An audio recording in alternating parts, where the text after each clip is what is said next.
Hello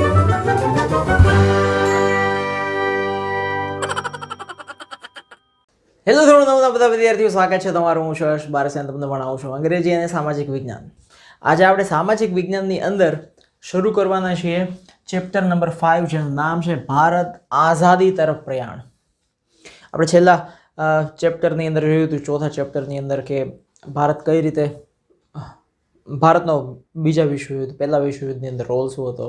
એના આગળના ચેપ્ટરમાં ભારતની હાલત આપણે જોઈ હતી. હવે બસ બીજું કાંઈ નથી જોયું હતું. હવે આઝાદી જોઈએ છે. બસ સિચ્યુએશન એ છે, પરિસ્થિતિ એ છે કે હવે આઝાદી સિવાય કશું જ ખપતું નથી. Nothing else. આઝાદી આઝાદી આઝાદી, બસ. એટલે એમાં શરૂઆતમાં જ લખ્યું છે કે ગાંધી યુગ ક્યારથી શરૂ થયો અને કેવી કેવી પરિસ્થિતિઓ વચ્ચે ફાઇનલી ભારતને આઝાદી તરફ એવી કઈ પરિસ્થિતિઓ ઊભી થઈ જે ફાઇનલી ભારતને આઝાદી તરફ લઈ ગઈ, દેશને સ્વતંત્રતા તરફ લઈ ગઈ. આઝાદી, સ્વતંત્રતા બધા એક સરખા શબ્દો છે. તો આપણે મસ્ત પાઠ છે, મોટથી ભણશું. ચેપ્ટર 5 ભારત આઝાદી તરફ પ્રયાણ, ધોરણ 9 સામાજિક વિજ્ઞાન. જો 1920 ભારત 1920 એટલે કે પહેલું વિશ્વયુદ્ધ પૂરું થઈ ગયું છે. ત્યારથી લઈને 1947 જ્યારે ભારતને આઝાદી મળી, આ જે સમયગાળો છે ને 1920 થી 1947 આ સમયગાળો ગાંધીયુગ અને ગાંધીયુગના આંદોલનોનો યુગ ગણવામાં આવે છે. કારણ કે ગાંધીજી 1915 પછી 17-18ની આસપાસ ભારતની અંદર આવે છે અને બધું આખું સર્વે કરે છે ભારતની અંદર ક્યાં કેવી પરિસ્થિતિ છે, મારે ક્યાંથી શરૂઆત કરવાની છે. તો 1920 થી 47ના સમયગાળાને ગાંધી યુગ કહેવાય છે. કારણ કે સૌથી વધારે ગાંધી આંદોલનો આ સમયમાં થયા અને ગાંધીજી ભારતમાં છવાઈ ગયા છે આ સમયની અંદર. એટલે ગાંધીયુગ અને ગાંધીયુગના આંદોલનોનો યુગ ગણવામાં આવે છે. એ પહેલા ભારતમાં ગાંધીજી હતા નહીં, ગાંધીજી હતા આફ્રિકાની અંદર. ત્યાં એના આંદોલનો ચાલતા હતા, બધા ઉપવાસ આંદોલન, આ આંદોલન, પેલું આંદોલન, બધું ચાલતું હતું. ભારતીય રાષ્ટ્રીય ચળવળોનો આ બીજો તબક્કો બંધારણીય હકોની પ્રાપ્તિની લડતનો છે. આ સમયગાળો એવો હતો કે ભાઈ ભારત બંધારણ વિશે આપણે ભણી ગયા છીએ. બંધારણના હક, અમે ભારતના છીએ, અમે ભારતમાં રહીએ છીએ અને ચાલો તમે અમને અમારો હક ન આપો. હક માટેની લડાઈનો યુગ પણ છે અને સાથોસાથ સ્વતંત્રતા પ્રાપ્તિની લડત પણ છે. હવે અમારે સ્વતંત્ર થવું છે, બસ તમે અહીંથી નીકળો. આ આંદોલનો જે પ્રવાહોમાંથી પસાર થયા અને તેની જે એક સંકુલ અસર ઊભી થઈ, સંકુલ એટલે એક સરખી અસર ઊભી થઈ, એનું અહીં આપણે અવલોકન કરીશું. સૌથી પહેલા સાયમન કમિશન. આ એક બહુ જ મહત્વનો પ્રશ્ન છે જે ઘણીવાર પૂછાય છે. 1927ની અંદર સાયમન કમિશનની વાત હતી. જો સૌથી પહેલા સમજાવી દઉં કે મોન્ટફોર્ડ, મોન્ટ એટલે શું, તો કે એડવિન મોન્ટેગ્યુ અને વાઇસરોય લોર્ડ ચેમ્સફોર્ડ, આ બે અંગ્રેજ અધિકારીઓના નામ છે. આ એડવિન મોન્ટેગ્યુ, આમાં જે મોન્ટ શબ્દ છે ને એ આ મોન્ટેગ્યુ માણસનું નામ છે. એનું નામ હતું એડવિન, આ એની અટક છે, મોન્ટેગ્યુ સરનેમ છે. અને આ છે ચેમ્સફોર્ડ, લોર્ડ વાઇસરોય ચેમ્સફોર્ડ. એ સમયના ભારતના સર્વા હતા ચેમ્સફોર્ડ, અંગ્રેજ અધિકારી, અને એના સેક્રેટરી હતા મોન્ટેગ્યુ, એડવિન મોન્ટેગ્યુ. 1919ની વાત છે, જ્યારે બીજું વિશ્વયુદ્ધ પૂરું થવાની વાત હતી. એ લોકોએ ઘણા બધા સુધારા કર્યા હતા બંધારણની અંદર, ભારતની અંદર, કે હવે આપણે દેશ કેમ ચલાવશું ને લોકોને એને કેવા હક મળશે ને આપણે આપણી રીતે કેવી રીતે બધું કરશું. બધા એને સુધારાઓ કર્યા હતા બંધારણમાં. એ સુધારાનો અમલ કઈ રીતે થયો છે, એ સુધારા થઈ ગયા, બધા ઘણા બધા સુધારા કર્યા એણે. એ સુધારા થઈ ગયા છે. તો હવે એણે તો કાગળમાં લખીને આપી દીધું કે આટલા સુધારા નામ આમ બધું થશે. હવે એ દેશની અંદર ધારો કે સ્કૂલની અંદર પ્રિન્સિપાલ હોય, એમ કે હવે ત્યાં લેક્ચર આમ લેવાશે, આ લેક્ચર આમ લેવાશે ને આવી રીતે વિદ્યાર્થીઓને કહેવાનું છે. હવે એ તો પ્રિન્સિપાલ તો એને ઓફિસમાં બેઠા હોય, સ્કૂલ બહુ મોટી હોય, તો એના નિયમો છે એ આખી સ્કૂલમાં પહોંચ્યા છે કે નહીં એ જોવા માટે એને બે માણસોને રાખવા પડે કે નહીં. હા, તો એ સુધારામાં એવું હતું કે સુધારાનો અમલ કઈ રીતે થયો છે એનો અભ્યાસ કરવા માટે, કારણ કે સુધારા થતાં થતાં અમુક વર્ષો નીકળી જતા હોય છે, એનો અમલ કઈ રીતે થયો છે, પછી એ સુધારાની અસર શું થઈ છે, એ બધું જોવા જાણવા માટે 10 વર્ષ બાદ એક કમિશન નીમવાની વાત હતી. આ સુધારામાં એક એવી જોગવાઈ હતી, એક એવું લખાણ લખેલું હતું કે 10 વર્ષ પછી આ સુધારાનો અમલ કેવો થયો છે અને સુધારાની અસર શું થઈ છે એ જોવા જાણવા માટે એક કમિશન એટલે એક કમિટી, એક ગ્રુપ, એને આપણે રાખશું. હવે 10 વર્ષની વાત તો દૂર રહી, 2 જ વર્ષ પહેલા સાયમન કમિશનની નિમણૂક કરી દીધી. સાયમન કમિશન એટલે શું એ હમણાં આવશે. 2 જ વર્ષમાં, 10 વર્ષ પછી નિમવાનું હતું, 2 જ વર્ષની અંદર નિમી દીધું, 2 વર્ષ પહેલા. કારણ કે એટલી ઉગ્ર સિચ્યુએશન, ખરાબ પરિસ્થિતિ ભારતની અંદર થઈ ગઈ હતી કે લોકોનો વિરોધ જ એટલો હતો. જ્હોન સાયમન નામનો માણસ હતો, એ અધ્યક્ષ થયો અને એની નીચે અમુક માણસોની કમિટી બની, ગ્રુપ બન્યું. એટલે એના નામ ઉપરથી સાયમન કમિશન થઈ ગયું. કમિશન એટલે કમિટી, કમિટી એટલે સમિતિ, સમિતિ એટલે કે ગ્રુપ.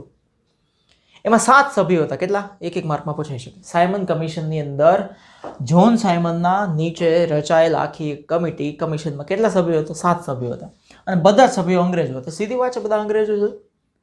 એ બોખા જેવા, કૂતરાના હાડકા જેવા, બધા અંગ્રેજો હતા.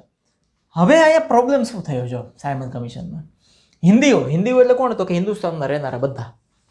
એના દુઃખ દર્દ હિન્દી સમજી શકે, એ તો સીધી વાત છે ને. ગુજરાતીઓનો દુઃખ દર્દ ગુજરાતી સમજી શકે, બંગાળીઓનો દુઃખ દર્દ બંગાળી સમજી શકે. તો આપણે હિન્દુસ્તાનમાં રહીએ છીએ, આપણને શું પ્રોબ્લેમ છે? ઓલા બહારથી આવતા અંગ્રેજોને શું ખબર પડે? એને શું ખબર પડે? કાંઈ ખબર ના પડે ને. એટલે એ વિચારથી કમિશનમાં હિન્દી સભ્યોને સામેલ કરવાની ભારતીયોએ ભલામણ કરી કે આ 7 સભ્યો ભારતની અંદર કાયદાઓનો અમલ થાય છે કે નહીં, એની અસર શું થઈ કે નહીં, એ જોવા માટે આવે છે. તો બધા અંગ્રેજો છે. અહીંયા અમે હિન્દુસ્તાનમાં રહીએ છીએ, અમે હિન્દી છીએ, તો અમારા પ્રોબ્લેમ, અમારું દુઃખ દર્દ અમે સમજી શકીએ. તો એ કમિશનમાં, એ કમિટીમાં અમારો એક માણસ રાખો, એવી ભલામણ કરી. પણ અંગ્રેજો એ ભલામણ સ્વીકારી નહીં. સીધી વાત છે. હા ઊંધી ખોપડીના ને હાવ શું કહેવું આ લોકોને, એવા બધા હતા. એટલે ભારતીયોએ સાયમન કમિશનનો બહિષ્કાર કરવા નક્કી કર્યું. બહિષ્કાર એટલે શું? વિરોધ કરવા નક્કી કર્યું કે અમારે જોતું જ નહીં. સાયમન કમિશન તમે તમારી પાસે રાખો, જ્યાં રાખવું એને રાખો. તેલ લેવા જાય પછી કપાસિયાનું ગમે એ તમે ઘર ભેગું કરો એને. સાયમન કમિશનના ભારતના આગમન એટલે કે સાયમન કમિશન, જ્હોન સાયમન પછી એના 7 માણસો બધા આવ્યા ત્યાં. અહીંયા એ જ્યારે ભારત આવવાના થયા ત્યારે ભારતમાં હડતાલો શરૂ થઈ ગઈ, સભા શરૂ થઈ ગઈ, સરઘસો શરૂ થઈ ગયા. અને સાયમન ગો બેક, સાયમન પાછો જા, સાયમન પાછો જા, આવા નારાઓ શરૂ થઈ ગયા કે અમારે જોતો જ નથી સાયમનીઓ. કોણ સાયમનીઓ? અને કાળા વાવટા ફરકાવીને વિરોધ કર્યો, જેની સામે સરકારે દમન નહીં થયું. આપણી અંગ્રેજો પાસે એક જ વસ્તુ હતી કે કોઈ પણ વિરોધ કરે એટલે એનું દમન કરો. દમન કરે એટલે શું? એના ઉપર લાઠીચાર્જ કરો, એના ઉપર ગોળીઓ વરસાવો, ગમે તે કરો. સરકારી દમન નીતિનો ભોગ બને આ કોણ? લાલા લજપત રાય, મોડું નામ છે, તમે સાંભળ્યું હશે. ગોવિંદ વલ્લભ પંત, જવાહરલાલ નહેરુ, આ બધા એમાં ઘવાયા. લાહોરમાં, અત્યારે પાકિસ્તાનમાં છે લાહોરમાં મોટું સરઘસ નીકળેલું આ સાયમનની વિરુદ્ધ. કેટલા બધા માણસો સરઘસમાં જોડાયેલા, બધા એક જ વિરોધ કરે. કોઈ કાળા વાવટા ફરકાવે, કોઈ એક જ વસ્તુ બોલે, સાયમન ગો બેક. એને ઇંગ્લિશમાં સમજાય ને એટલે આપણે ઇંગ્લિશમાં સૂત્ર રજૂ કરવું પડે. મિત્ર આઈનો માણસ વિરોધ કર્યો, સાયમન ઘર ભેગો થા, સાયમન ઘર ભેગો થા. એટલે લાહોરની અંદર જે સરઘસ થયું ને, લાહોર અત્યારે પાકિસ્તાનમાં છે, ત્યારે તો ભારત આખું એક જ હતું. ત્યારે એની આગેવાની લાલા લજપત રાયે લીધી હતી. આખા સરઘસના મુખ્ય એ હતા, લીડર એ હતા, નેતા એ હતા. અને એમાં લાલા લજપત રાય સરકારે પછી લાઠીઓ વરસાવી હોય, લાઠીઓ મારી હોય, ઘણી બધી એને વિરુદ્ધ વસ્તુ કરી ને સરઘસ બંધ કરાવવા માટે. એમાં લાલા લજપત રાય ગંભીર રીતે ઘાયલ થઈ ગયા, બિચારા જબરજસ્ત ઘાયલ થઈ ગયા.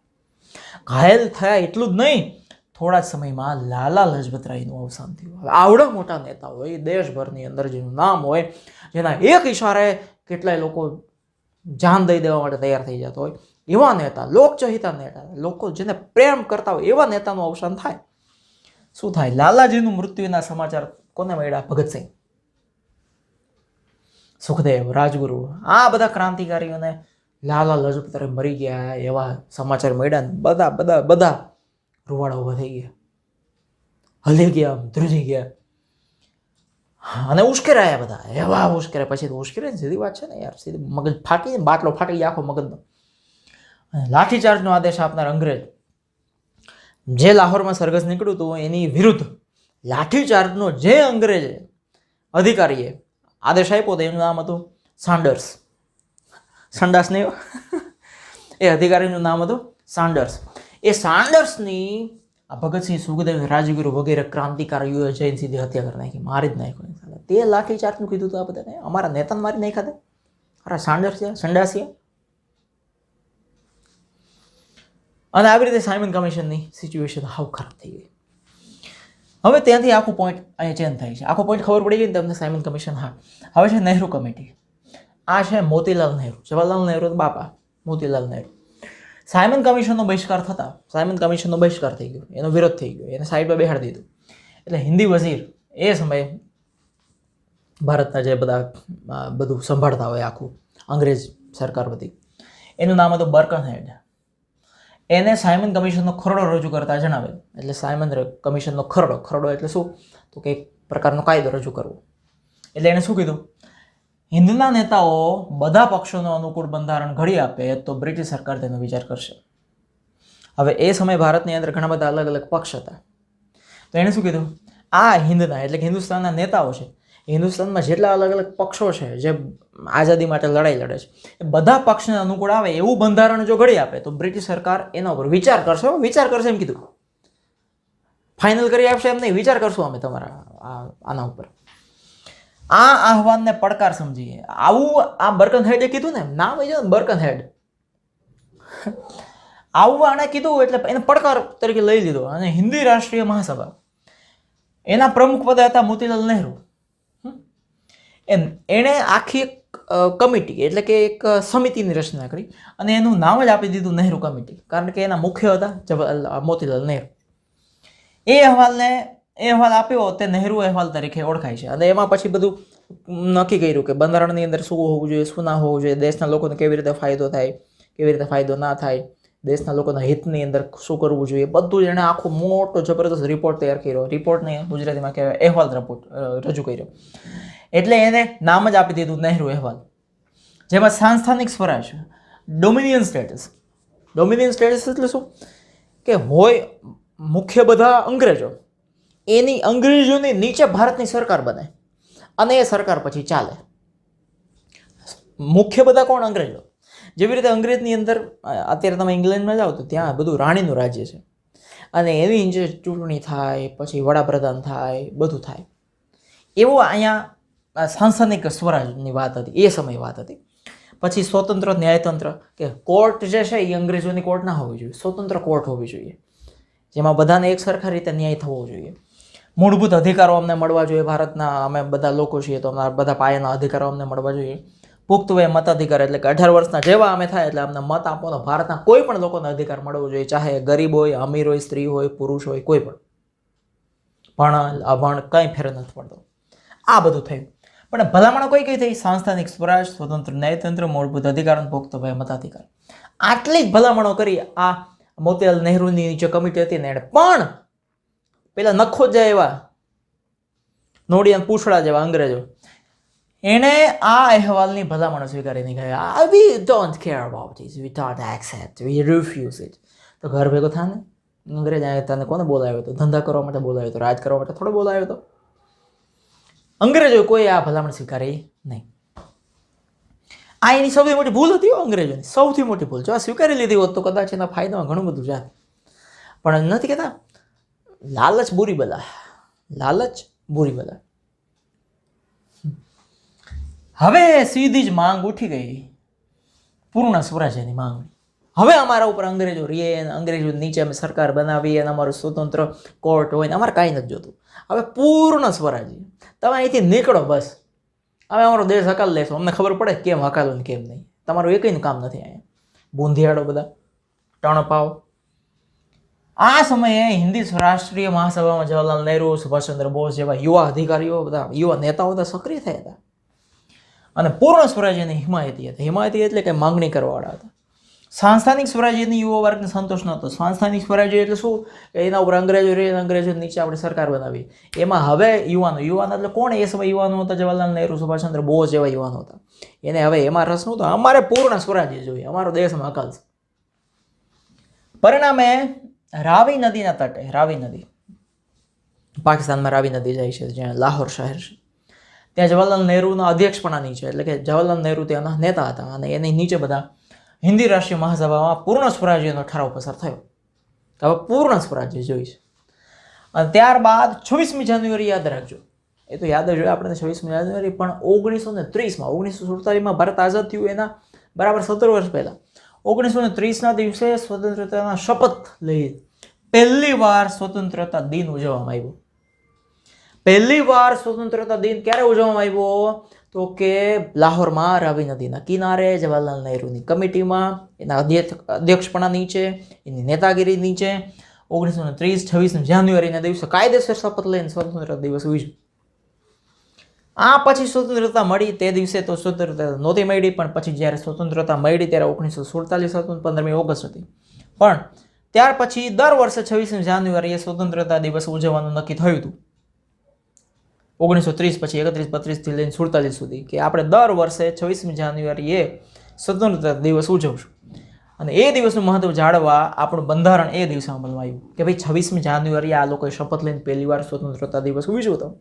દર વર્ષે ઉજવતા જતા હતા, પણ આઝાદી તો આપણને 1947 15મી ઓગસ્ટે મળી. પણ આ દિવસનું મહત્વ જાળવી રાખવા માટે આપણું બંધારણ 26મી જાન્યુઆરી અમલમાં આવ્યું 1950માં. એટલે દર વર્ષે 26મી જાન્યુઆરી અમર થઈ ગઈ. ઓકે, હવે સૌથી મહત્વનો પ્રશ્ન છે દાંડી યાત્રા. 12 માર્ચથી 6 એપ્રિલ સુધી 1930માં જે દાંડી યાત્રા થઈ એ બહુ મહત્વની છે. આ પણ તમને શોર્ટ નોટની અંદર બહુ જ મસ્ત રીતે પૂછાઈ શકે છે, તો યાદ રાખવી આખી દાંડી યાત્રા. જો દાંડી યાત્રા એટલે ગાંધીજી આ બધાને યાદ આવે કે અમદાવાદથી લઈને અમદાવાદમાં જે ગાંધી આશ્રમ છે ત્યાંથી લઈને બારડોલીની બાજુમાં આગળ દાંડી ગામ જ્યાં દરિયા કિનારો છે ત્યાં સુધી ગાંધીજી હાલીને ગયા. સાથે કેટલા માણસો, હજારો. સવિનય કાનૂન ભંગ, વિરોધ કરીને ગોળીઓ મારીને કાનૂન કાયદાનો ભંગ કરવાનો નહીં, સવિનય પ્રેમથી. આ જો અમે મીઠું ઉપાડી લ્યો, થાઈ કરી લ્યો, તોડી લ્યો, લ્યો શું કરી લ્યો તમે. સવિનય કાયદાનો ભંગ. એના આંદોલનનો ભાગ ગાંધીજી આવો જ કાયદાનો ભંગ કરતા હતા. બહુ વિચિત્ર માણસ. સવિનય કાનૂન ભંગ, ગોળી મારીને હત્યા કરીને કાનૂનનો ભંગ કરનારો તો આજે છે, પણ એ સમયે રિસ્પેક્ટ સાથે કાનૂન ભંગ કરવામાં ગાંધીજી દાંડી ગામના દરિયા કિનારે જઈ મીઠાના કાયદાનો ભંગ કરવાનું નક્કી કર્યું. એ સમયે મીઠાનો કાયદો આવેલો. મીઠા ઉપર એણે અંગ્રેજોએ ટેક્સ નાખી દીધેલો. તમે મીઠું પકવી ના શકો, મીઠું આમ ના કરી શકો, તેમ ના કરી શકો. એટલે મીઠું તો જીવન જરૂરિયાત છે, એ તો ખાવા દો. એના ઉપર અંગ્રેજો આવી ગયા. જો લાલચ કેટલી હદ સુધી જાય છે ત્યારે માણસ પડે છે. 11મી માર્ચ મહિનાની વાત છે. 11મીની સાંજે એટલે 11મી માર્ચની સાંજે આશ્રમમાં એટલે કે ગાંધી આશ્રમ અમદાવાદમાં હજારો લોકોની જનસભા અને સત્યાગ્રહનો સંદેશો આપ્યો ગાંધીજીએ કે આપણે સત્યાગ્રહ કરવો છે, દાંડી જવું છે, મીઠું ઉપાડવું છે અને અંગ્રેજોને થાય કરી લઈએ. લોકોને ધરપકડ થાય તો પણ મક્કમતાપૂર્વક અહિંસક રીતે સરકાર સામે લડત આગળ વધારવાનો અનુરોધ કર્યો. ભાઈ ભલે ધરપકડ થાય, જેલમાં પૂરી દે, જેલ પૂરું આંદોલન શરૂ કરશું, પણ અહિંસા સાથે આપણે વિરોધ કરશું. અમદાવાદના સાબરમતીના હરિજન આશ્રમ એ સમયે નામ હતું, હવે એનું નામ છે ગાંધી આશ્રમ. ત્યાંથી 12મી માર્ચ 1930ના રોજ સૌથી પહેલા ભજન ગવાયું જે ગાંધીજીને સૌથી પ્રિય ભજન હતું. વૈષ્ણવ જન તો તેને રે કહી છે, પીડ પર આવી જાણે રે. પછી આગળ વધ્યું, ભણે નરસૈયો તેનું દર્શન કરતા કોડી કો તેરતા રે. અને છેલ્લે ગવાયું, સૂર સંગ્રામ કો દેખ ભાગે નહીં, દેખ ભાગે સોય શૂર નહીં. શૂર એટલે સુરવીર, સંગ્રામ એટલે કે લડાઈ જોઈને સુરવીર ભાગે નહીં, અને જો ભાગી જાય તો એ સુરવીર હોય નહીં. આવા આમ જોશ ચડાવી દે ને એવા ભજનો ગવાયા. અને એ પૂરું થતાં મહાપ્રયાણ શરૂ થયું. અને એક સાથે ગાંધીજી આગળ ને એની પાછળ હજારો લોકોની ભીડ દાંડી જવા નીકળી ગઈ ગાંધી આશ્રમ.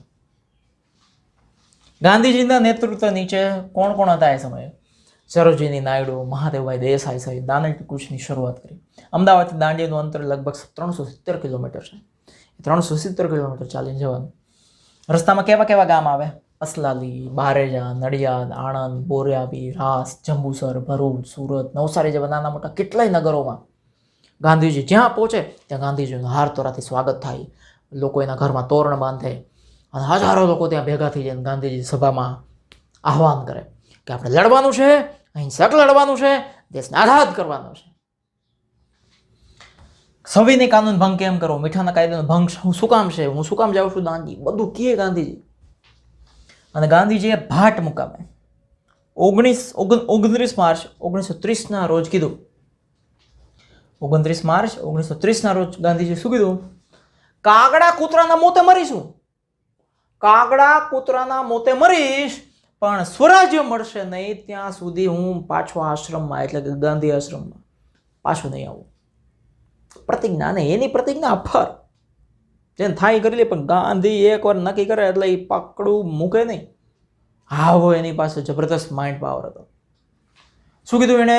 29 માર્ચ 1930 રોજ કાગડા કૂતરાના મોતે મરીશ પણ સ્વરાજ્ય નહીં મળે ત્યાં સુધી આશ્રમમાં પાછું નહીં આવું.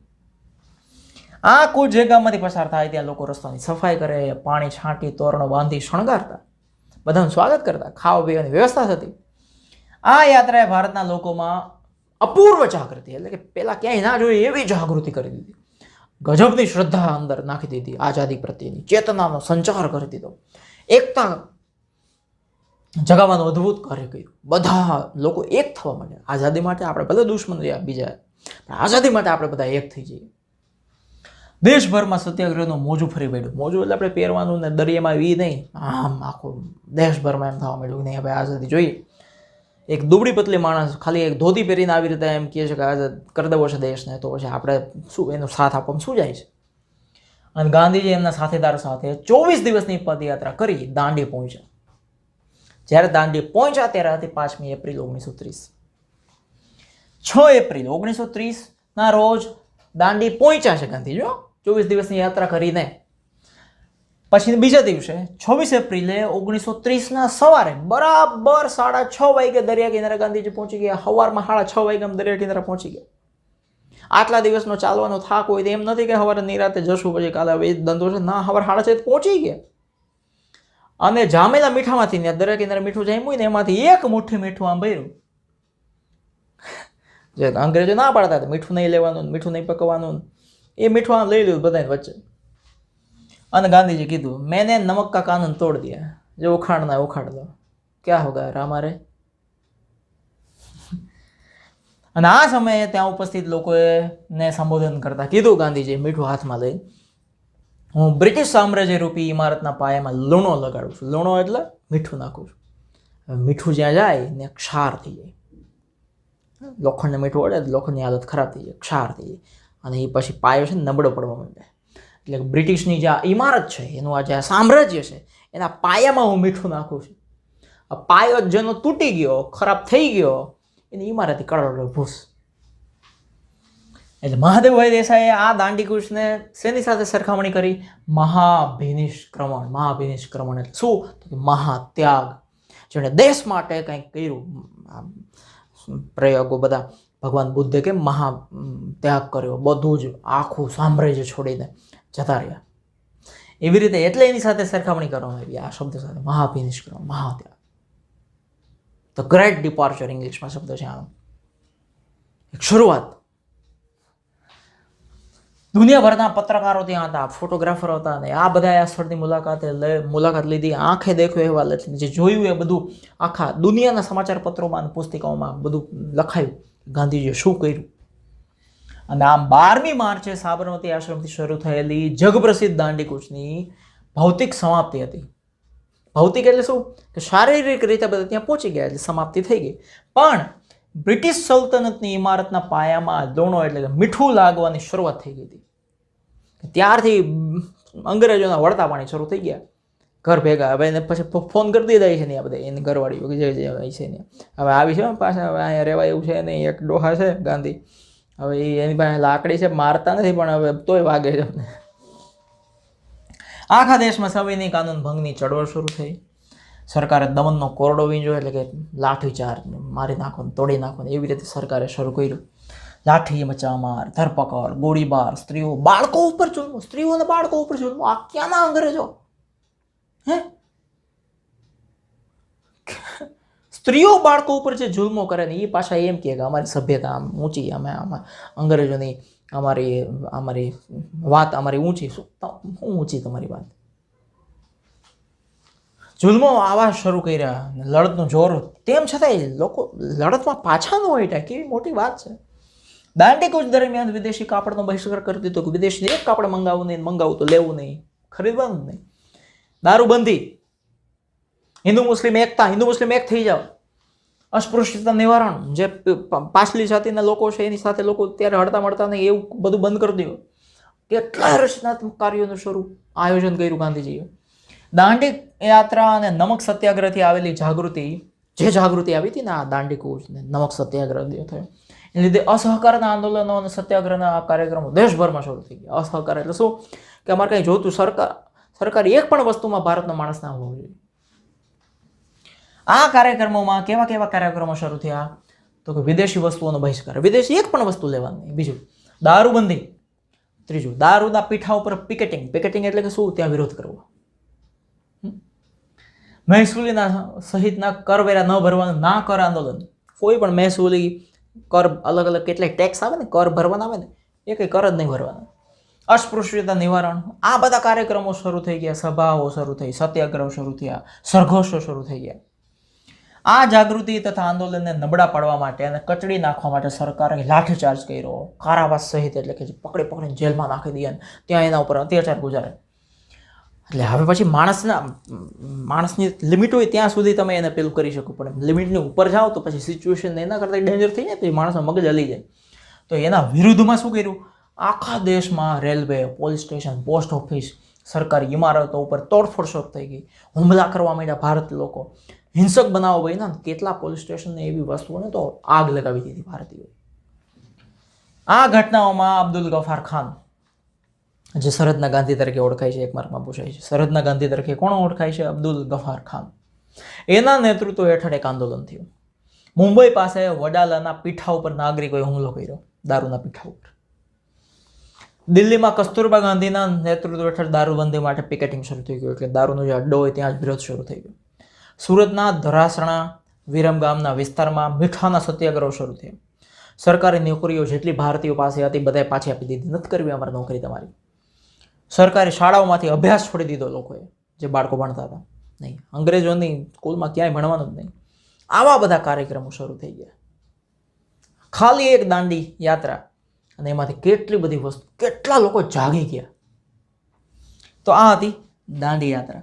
આ ચેનલમાં આટલી બધી લાઈક કરો, નીચે કોમેન્ટ કરજો, બધા સાથે શેર બી કરજો, બેલમાં ટીન ટીન વગાડી દેજો.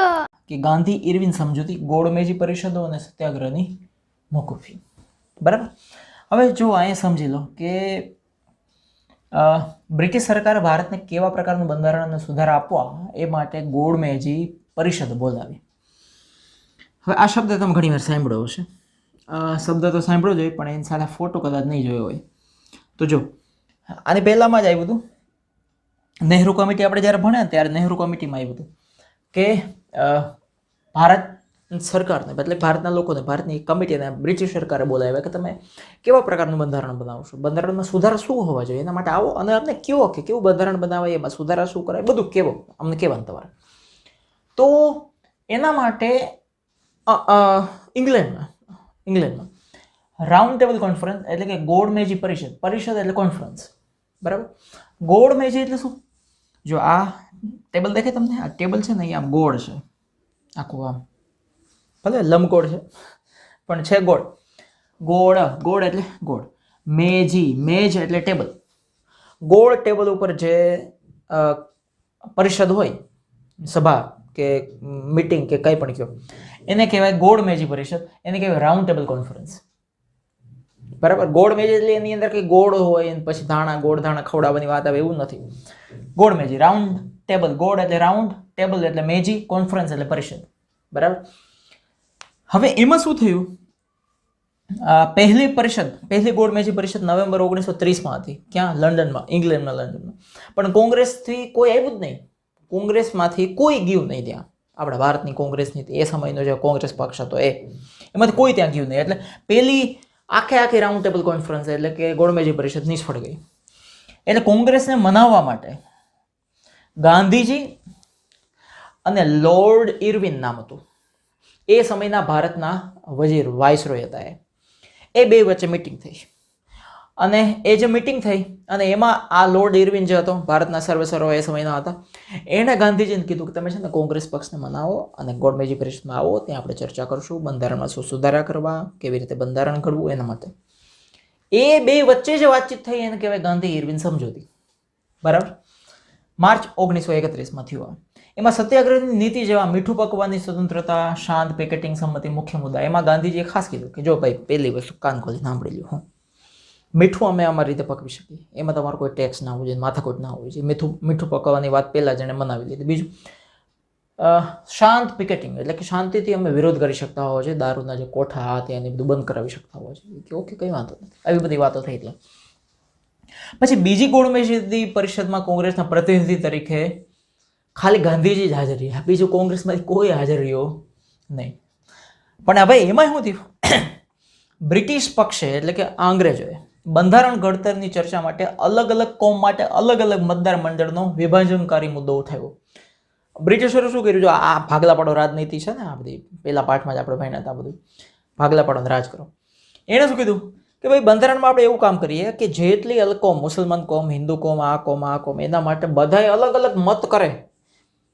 મુસલમાનો મુસલમાનો માટે મત આપે, હિન્દુઓ માટે મત આપે, એવું બધું આપણે અલગ અલગ કરીએ. હવે ગાંધીજી તો એક કરવા માંગતા હતા, લડાઈ હિન્દુ મુસ્લિમો એક લડતા હતા, અને આ અલગ અલગની માથાજી કરે એવું તો પોસાય જ નહીં ગાંધીજીને. એટલે ગાંધીજી નિરાશ થઈ ગયા. એટલે બીજી ગોળમેજી પરિષદ પણ નિષ્ફળ ગઈ, એમાં કોઈ સફળતા મળી નહીં. એટલે હવે પછી એક જ વાત રહી, 1942 થી 43માં હિન્દ છોડો ચળવળ શરૂ થઈ કે હિન્દ છોડો, અંગ્રેજો તમે હિન્દ છોડો, you have to leave Hindustan, એટલે કે ઇન્ડિયા, તમે ગમે તે થાય. હવે અમારે તમારું કંઈ જોતું જ નથી, તમે કોઈ પણ રીતે આ દેશમાંથી નીકળો, ઘર ભેગા થાવ. વિશ્વયુદ્ધમાં બદલાયેલા સંજોગોને ધ્યાનમાં રાખીને કોંગ્રેસની કારોબારી સમિતિ, એ સમયે વિશ્વયુદ્ધ ચાલતું હતું, 42-43 બીજા વિશ્વયુદ્ધનો સમય છે. 1939માં પહેલું વિશ્વયુદ્ધ શરૂ થઈ ગયું છે, બીજું વિશ્વયુદ્ધ, અને હજુ પૂરું નથી, 45માં પૂરું થવાનું છે. અને આ વાત છે 1942 થી 43માં. એ ઘણી બધી પરિસ્થિતિઓ બદલાઈ ગઈ હતી બીજા વિશ્વયુદ્ધની અંદર. હાલત અંગ્રેજોની ખરાબ થઈ ગઈ હતી, ઇંગ્લેન્ડની બહુ હાલત ખરાબ થઈ ગઈ હતી. ત્યારે કોંગ્રેસની સમિતિ, એટલે કે એ સમયનો જે ભારતનો કોંગ્રેસ પક્ષ હતો, એને વ્યક્તિગત સત્યાગ્રહ બંધ કરવાનો નિર્ણય લીધો. ભાઈ આપણે વ્યક્તિગત સત્યાગ્રહ નથી કરવો, આમને પ્રોબ્લેમ હોય તે સત્યાગ્રહ કરે છે, આને પ્રોબ્લેમ હોય તે સત્યાગ્રહ કરે છે, એવું નહીં. આ સામૂહિક સત્યાગ્રહ થાય. હવે જાન્યુઆરી 1942માં આવો નિર્ણય લીધો, અને ક્રિપ્સ દરખાસ્તો દ્વારા સિદ્ધ થયું કે બ્રિટિશ સરકાર સત્તા છોડવા માંગતી ન હતી, તથા હિન્દુસ્તાનને સ્વરાજ્ય આપવાનો એનો ઈરાદો નહોતો. આ ક્રિપ્સ દરખાસ્ત એટલે શું? તો એની અંદર સિચ્યુએશન એવી હતી કે ઇંગ્લેન્ડના સિનિયર હતા એક, એનું નામ હતું સર સ્ટેનફોર્ડ ક્રિપ્સ. એને ભારત મોકલવામાં અંગ્રેજો માંગતા હતા, ભારત મોકલવા. શું કામ? બીજા વિશ્વયુદ્ધમાં અંગ્રેજોની સાથે, એટલે કે ઇંગ્લેન્ડની સાથે જેટલા દેશો હતા, અમેરિકાથી લઈને બધા, એનું પ્રેશર હતું બ્રિટન ઉપર, એટલે કે આ ઇંગ્લેન્ડ ઉપર, બરાબર, કે તમે કોઈ પણ રીતે ભારતનો સાથ સહકાર બીજા વિશ્વયુદ્ધમાં મેળવો. એટલે આ સર સ્ટેનફોર્ડ ક્રિપ્સ, એની અટક છે ક્રિપ્સ, એ ભારત આવેલા અને કોઈ પણ રીતે મનાવવા માંગતા હતા ભારતના લોકોને કે તમે બીજા વિશ્વયુદ્ધમાં અમારી સાથે રહ્યો. એ સમયે તો અંગ્રેજોનું જ રાજ હતું ભારતમાં, પણ ભારતનો સાથ નહોતો વિશ્વયુદ્ધમાં. પણ એ કોઈ પણ રીતે માથાજીકો થઈ, કંઈ પણ એમાં માન્યું નહીં, એ આખું મિશન જ ફેલ ગયું. એટલે લોકોને ખબર પડી ગઈ હતી કે બ્રિટિશ સરકાર સત્તા છોડવા નહોતી માંગતી, અને હિન્દુસ્તાનને સ્વરાજ્ય આપવાનો એનો કોઈ ઈરાદો નહોતો, એને સ્વતંત્રતા આપવાનો કોઈ ઈરાદો નહોતો. તો આપણે શું કામ એની જોડાય? એટલે હિન્દની પ્રજાને છેતરવાનો પ્રયાસ કરે છે એવું લાગતા ભારતીય હતાશ બની રોષે ભરાયા કે આ લોકો ચોરી છુપીથી કાન ફૂસલી કરીને એમ કહે છે કે તમે અમારી સાથે વિશ્વયુદ્ધમાં હાલો. પણ એને પોતાનું રાજ્ય ચલાવવું છે, એને સ્વતંત્રતા આપણને આપવી નથી, આપણને સ્વતંત્ર થવા નથી દેવા, અને હાયરોને યુદ્ધમાં લઈ જઈને આપણા માણસોને મરાવી નાખવા છે. ગાંધીજીએ પ્રજાની નિરાશા દૂર કરી, એક નવી આખરી લડત માટે તેઓને તૈયાર કર્યા, બધાની નિરાશા દૂર કરી. ભાઈ જો તમે શાંતિ રાખો, આપણે અંગ્રેજો સાથે કોઈ હકે જવાન થતું નથી, આપણે બસ હવે છેલ્લી એવી લડાઈ લડો કે આ વખતે હમણાં આવશે, જો શું થશે. મુંબઈમાં કોંગ્રેસની મહાસમિતિની બેઠક મળી, બધા કોંગ્રેસના નેતાઓ એ સમયના બધા ભેગા થયા.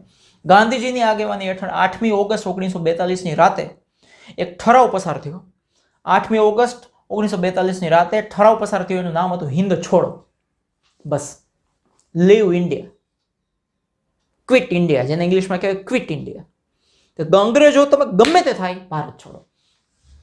ઠરાવના બીજા દિવસે વહેલી સવારે ગાંધીજી, વલ્લભભાઈ પટેલ, જવાહરલાલ નહેરુ, મૌલાના આઝાદ, આ બધા દેશના મોટા મોટા કોંગ્રેસના નેતાઓ, એની અંગ્રેજો એને ખબર પડી ગઈ કે આગલી રાતે આ લોકો હિન્દ છોડો નામની આખો એક ઠરાવ પસાર કર્યો છે. બીજા દિવસે સવારમાં જ આ ઘોડો આવીને બેસી ગયા બધા. અને ગાંધીજી, વલ્લભભાઈ પટેલ, જવાહરલાલ નહેરુ, મૌલાના આઝાદ જેવા મહાન નેતાઓ હતા, એ સમયના દેશના બહુ મોટા નેતાઓ હતા, એની ધરપકડ કરી લીધી.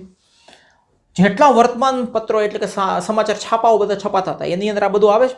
છાપા ઉપર પ્રતિબંધ અંગ્રેજો મૂકી દીધો.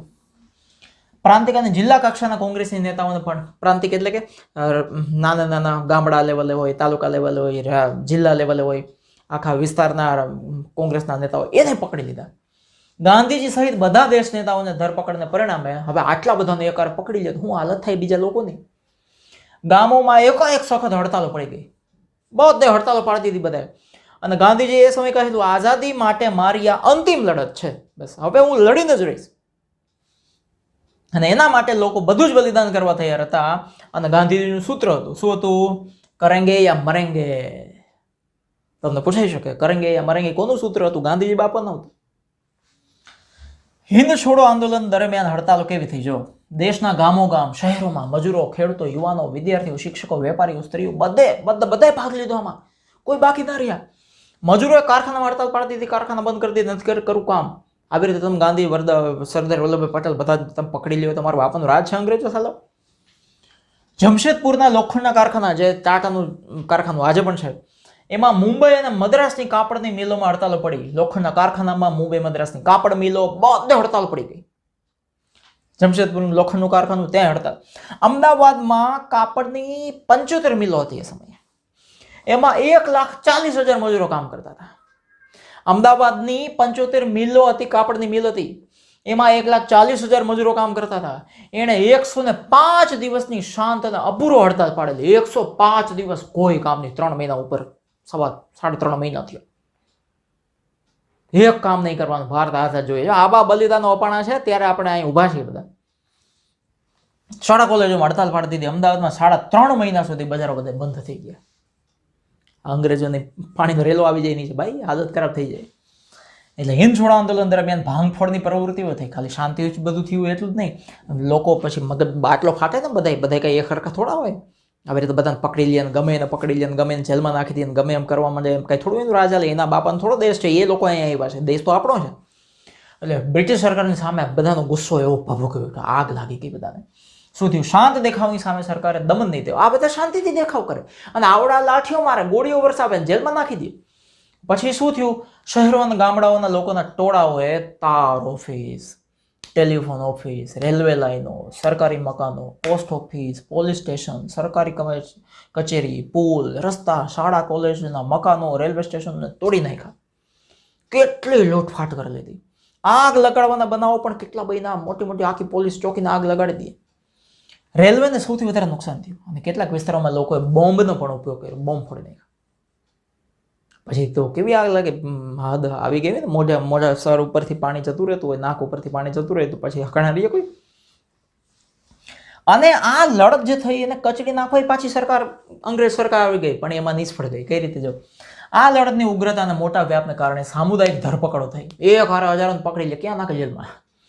ભારે દમન નીતિથી ટૂંકા સમયમાં સરકારની કચડી નાખવાની નીતિ ભાર ન પડી. એને એમ કે આટલા બધાને પકડી લેવું, જેલમાં નાખી દેવું, એટલે બધા હકણા ઘરે બેઠા. હિન્દુસ્તાનના લોકો છે, જલ્દીથી આમ ગુસ્સો કરે નહીં, સામે થાય નહીં. પણ જો થાય પછી એને દુનિયાનો કોઈની બાપની તાકાત નથી કે એને રોકી શકે કોઈ. આખા દેશમાં ઠેર ઠેર ખૂબ મોટા પ્રમાણમાં લડતનો ફેલાવો થયો. ભાંગફોડ દ્વારા સરકારી તંત્રને ખોરવી નાખવાના પ્રયાસો થયો. 70,000 કરતાં વધારે લોકો જેલમાં પૂર્યા. 70,000થી વધારે. આ ચળવળ દરમિયાન 538 વાર ગોળીબાર થયા. એમાં 1,028 માણસોએ જાન ગુમાવ્યા. જાન ગુમાવ્યા નહીં, શહીદ થયા. 3200 માણસોને ઈજા થઈ. અમદાવાદમાં અને પાટણમાં તો શું થયું? પટના બિહાર, ગોળીબાર કરતા વિદ્યાર્થીઓના મૃત્યુ થયા. વિદ્યાર્થીઓ પણ લડતમાં હતા. બોલો, એને હોશે હોશે શહીદી વહાવી દીધી. આ લડતમાં લોકોએ જે વ્યક્તિગત તથા સામુદાયિક વીરતા બતાવી, તેથી વિશ્વની સાથે બ્રિટિશ સરકાર પણ એવી ઈચ્છાની છાપ પડી ગઈ કે વધુ સમય ભારતમાં પોતાનું શાસન. આખા વિશ્વમાં આનો ડંકો વાગ્યો ભારતની લડતનો. અને ખાસ ડંકો તો અંગ્રેજોના જે અધિકારીઓ હતા ને એના દિલમાં વાગ્યો. અને એ પાછળ ના શું એને ખબર પડી ગઈ, હવે વધારે દિવસ આપણું હાલશે નહીં, હવે વધારે દિવસ ભારત ઉપર આપણે શાસન કરી શકશું નહીં. એને ખ્યાલ આવી ગયો, પૂરું થઈ ગયું, હવે આપણા દિવસો ભરાઈ ગયા. હવે એટલે ચળવળમાં લોકો સ્વયંભૂ ચળવળ ચલાવી, કોઈ બોલાવવાનો પડે કાંઈ ચળવળ કરવી છે, હડતાલ કરવી છે, આવો લોકો સામે થયા. હિન્દ છોડો શબ્દ લોકોએ સ્વયંફુરિત ઘોષણા દ્વારા અપનાવેલો હતો. સ્વયંફુરિત, અંદરથી જાણે પ્રેરણા થઈ હોય ને એવી રીતે હિન્દ છોડો.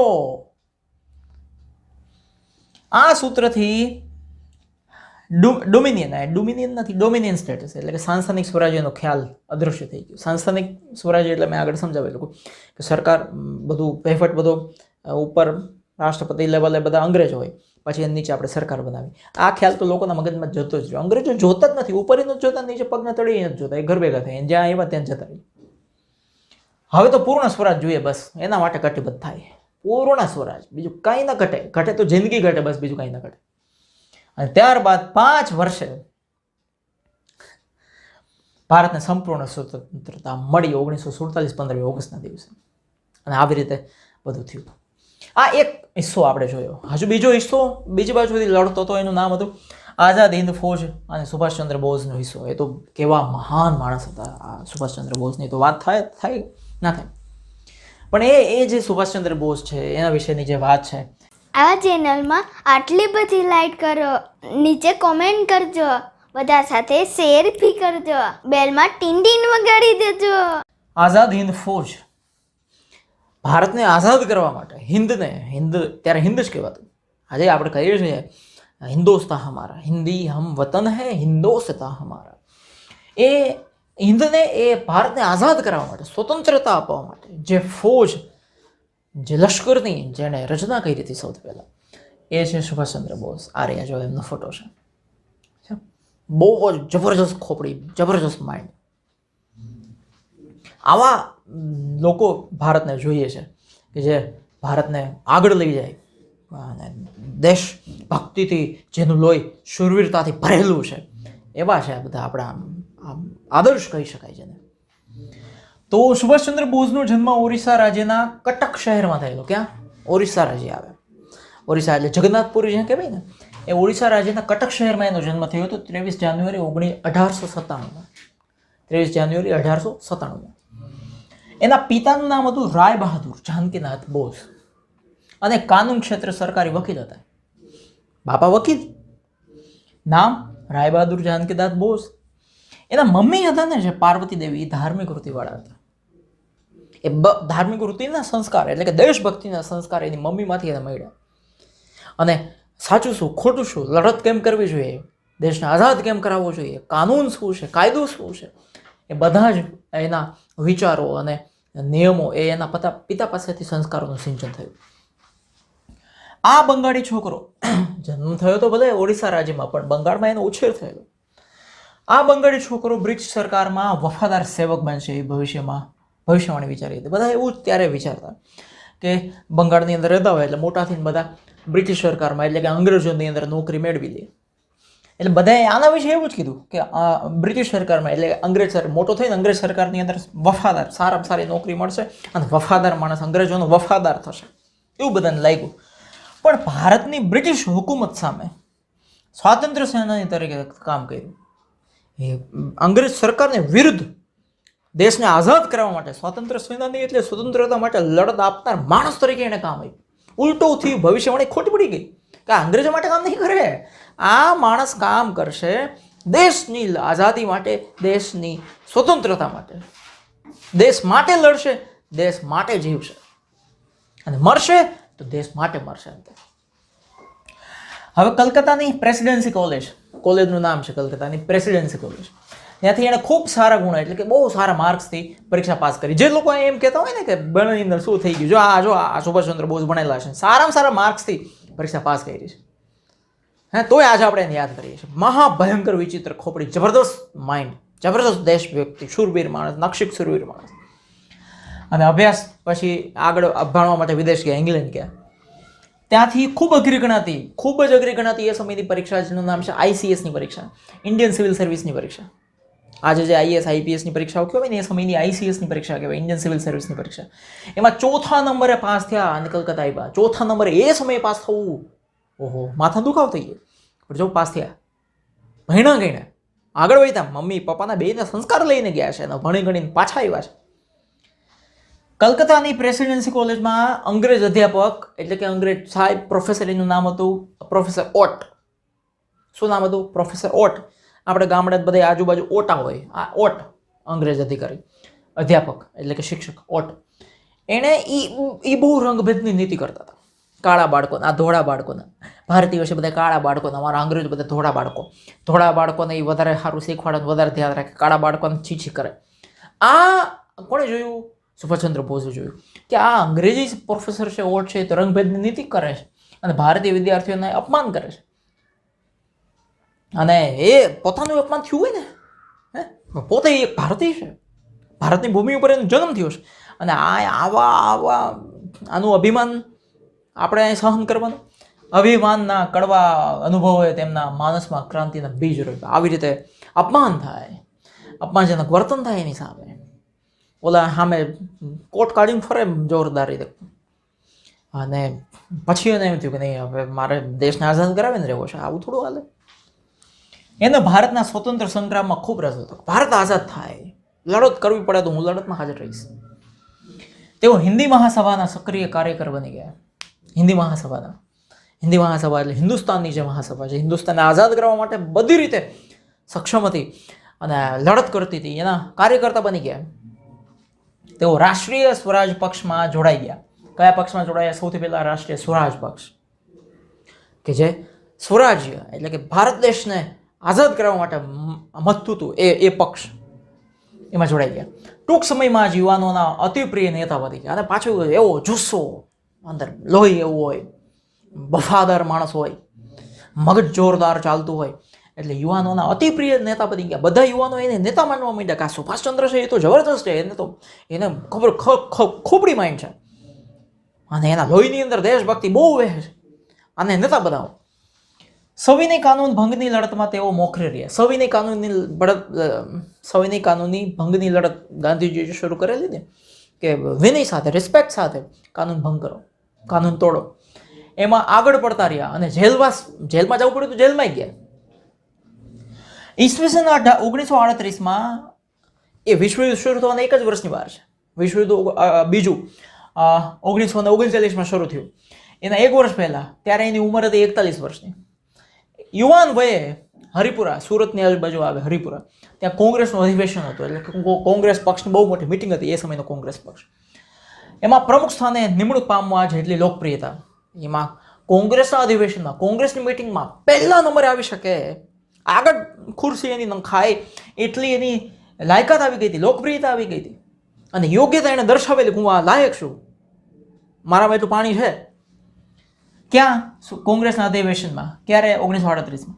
સુભાષ બાબુના વિચારોને ગાંધીજીના વિચારો સાથે ખાસ મેળ નહોતો બેસતો. ગાંધીજીના વિચારો અલગ હતા, સુભાષ બાબુના વિચારો અલગ હતા, બે મેળ નહોતો બેસતો. એટલે એમને ગાંધીજી સાથે મતભેદ થયો. સીધી વાત છે, બે જણાનો વિચારનો મેળ ના આવે એટલે ગાંધીજી સાથે એને પ્રોબ્લેમ થાય. એટલે એને કોંગ્રેસ છોડી દીધી. અને નવો કોંગ્રેસ રાજકીય પક્ષ હતો એ સમયે ગાંધીજીની સામે પડીને સુભાષચંદ્ર બોઝે નવો પક્ષ બનાવ્યો, રાજકીય પક્ષ. એનું નામ હતું ફોરવર્ડ બ્લોક. યાદ રાખજો, ફોરવર્ડ બ્લોક નામનો રાજકીય પક્ષ કોણે બનાવ્યો હતો? તો તમને ખબર હોવી જોઈએ કે સુભાષચંદ્ર બોઝે બનાવ્યો હતો. એ સુભાષચંદ્ર બોઝ કોંગ્રેસ સાથે એને છેડો શું કામ ફાડ્યો હતો? કે ગાંધીજી સાથે એને મતભેદ થયો હતો. બરાબર. પછી શું થયું? પછી તો કેટલી સભા સંબોધી, કેટલી બધી યુવાનોની સભાઓની અંદર જઈને દેશભક્તિના બીજ રોપે, દેશભક્તિના નશો ચડાવી દે. માણસો દેશ માટે મરવા તૈયાર થઈ જાય, શહીદ થવા તૈયાર થઈ જાય, એવા ભાષણો આપે. આખા દેશમાં પ્રવાસ કર્યા. બ્રિટિશરો વિરુદ્ધ એટલે કે અંગ્રેજોની વિરુદ્ધ જનમત જાગૃત કરવાના આશયથી કેટલા પ્રવાસો કર્યા કે આખો દેશના એક પણ માણસ એવું ના હોવો જોઈએ જે અંગ્રેજોની વિરુદ્ધ ના જાય. બધા અંગ્રેજોની સામે લડવા માટે તૈયાર થવા જોઈએ. એ હેતુથી સુભાષચંદ્ર બોઝે આખા દેશમાં પ્રવાસ કર્યા. અંતે હિન્દ સંરક્ષણ ધારાને આગળ ધરી તેમની ધરપકડ કરી. તેઓને હિન્દ સંરક્ષણ ધારા એટલે કે હિન્દુસ્તાનને સુરક્ષા આપવાનો ધારો, એ સમયનો કોઈ અંગ્રેજનો કાયદો હશે, એ કાયદાની હેઠળ આમની સુભાષચંદ્ર બોઝની ધરપકડ કરી લીધી. અંગ્રેજો તો કોઈ પણ કાયદા નવા ઘડીને ગમે એની ધરપકડ કરાવી લી. સુભાષચંદ્ર બોઝની ધરપકડ કરી દીધી કારાવાસમાં, જબરજસ્ત ઊંડા જેલમાં નાખી દીધા એને. ક્યારે નાખ્યા? 1940માં, જ્યારે બીજું વિશ્વયુદ્ધ શરૂ થઈ ગયું. કારાવાસમાં, ભલે કારાવાસમાં નાખે, જેલમાં નાખે, એની હારે વાંધો નહોતું, પણ એક રાજકીય કેદી હતા એની સાથે બરાબર વ્યવહાર નહોતો થતો. કારણ કે અંગ્રેજોને ખબર હતી કે આ માણસ ખોપડી છે, એટલે આની સાથે ગમે તેવું વર્તાવ કરીને મારી નાખવાનું થાય, મારી નાખો, ગમે તે કરો. એની સાથે યોગ્ય વ્યવહાર ન થયો એટલે એમણે આમરણાંત ઉપવાસ શરૂ કર્યા. કોણે? સુભાષચંદ્ર બોઝે. મરી જઈશ બસ આમ ઉપવાસ કરી મારી સાથે બરાબર વ્યવહાર કેમ ન થતો, હું એ કહી દઈશું અને પાછો રાજકીય કહી દઈશું. ઉપવાસ શરૂ કર્યા એટલે એમની તબિયત ખરાબ થઈ ગઈ. એટલે એના નિવાસસ્થાને જ એને નજરકેદ, એમનું જ્યાં ઘર હતું ત્યાં જ એને નજરકેદ રાખવામાં આવ્યો. જેલમાંથી કાઢીને એને ઘરે લઈ ગયા. તે એની સારવાર થાય. નજરકેદ એટલે શું? એ ઘરમાં જ હોય પણ એની આસપાસ, એના ઘરની આસપાસ કેટલાય પોલીસ ઓફિસર હાજર રહીએ. એટલે કે આ માણસ જે છે કેદી છે ક્યાંયથી ઘરેથી ક્યાંય ભાગી ના શકે ને ક્યાંય જઈ ના શકે. એને કહેવાય નજરકેદ કર્યા. એટલે ઘરે જ રાખ્યા અને નજરકેદ કરી દીધા. પણ તેઓ પઠાણના છુપાવે છે. પઠાણનો વેશ એને ધારી લીધો. કુર્તો પાયજામા બધું પહેરી પઠાણનો વેશ. ત્યાંથી છુપાવે છે. કલકત્તાથી પેશાવર ગયા, જે આજે પાકિસ્તાનમાં આવે ત્યાં ભાગ્યા. ત્યાંથી કાબુલ, એ પણ પાકિસ્તાનમાં આવે. ત્યાંથી ઈરાન દેશમાં ગયા. ત્યાંથી રશિયા થયા. અગર રશિયા ગયા ત્યાંથી બર્લિન છે એ જર્મનીનું સિટી આવે, શહેર છે. બર્લિન પહોંચ્યા 28 માર્ચ 1942. ઘરેથી ભાગી ગયા. આખો પોલીસનો પહેરો હતો. એને ચકમો દઈને એને ઉલ્લુ રમાડીને ત્યાંથી ભાગી ગયા.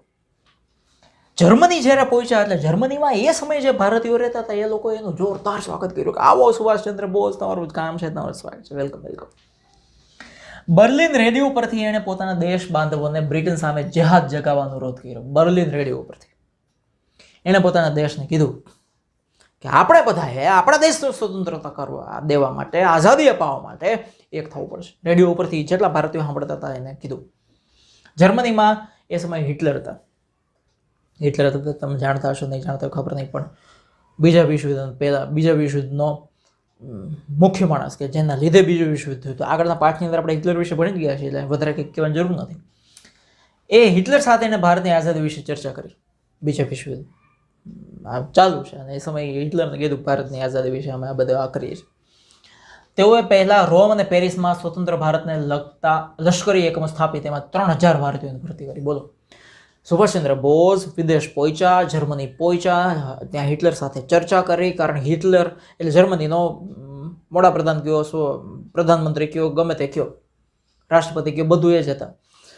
ત્યાં એણે લશ્કરી એકમો આખું મંડળી સ્થાપી દીધી. 3000 ભારતીયોને જર્મનીમાં એણે તાલીમ આપવાનું શરૂ કરી દીધું. લશ્કરની 3000 ભારતીયોને ત્યાં કેવી મગજ હશે એમનો.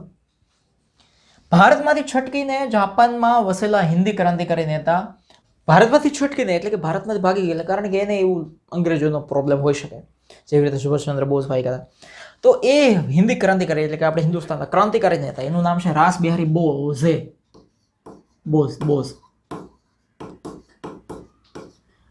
બધા મંડળોને સાંકળીને, બધા મંડળો જેટલા મંડળો હતા લશ્કરના બધા, અને એક સંસ્થા સ્થાપી. એનું નામ હતું ઇન્ડિયન ઇન્ડિપેન્ડન્સ લીગ. ઇન્ડિયન એટલે કે ભારતીય, ઇન્ડિપેન્ડન્સ એટલે કે આઝાદી, લીગ એટલે કે મંડળ, ભારતને આઝાદી અપાવવા માટેનું એક મંડળ જેને કહેવાય ઇન્ડિયન ઇન્ડિપેન્ડન્સ લીગ. એવી એક સંસ્થા સ્થાપી દીધી. કોણે? ઇન્ડિયન ઇન્ડિપેન્ડન્સ લીગ નામની સંસ્થા કોણે સ્થાપી દીધી? રાસ બિહારી બોઝે, જાપાનમાં. તેણે ભારતની સ્વાધીનતા પ્રાપ્ત કરવા માટે આઝાદ હિન્દ ફૌજ ઊભી કરવાનો નિર્ણય લીધો. કયો? આઝાદ હિન્દ ફૌજ. દેશને આઝાદ કરીને રહેશું અને અંગ્રેજોને હાંકી કાઢશું આપણે.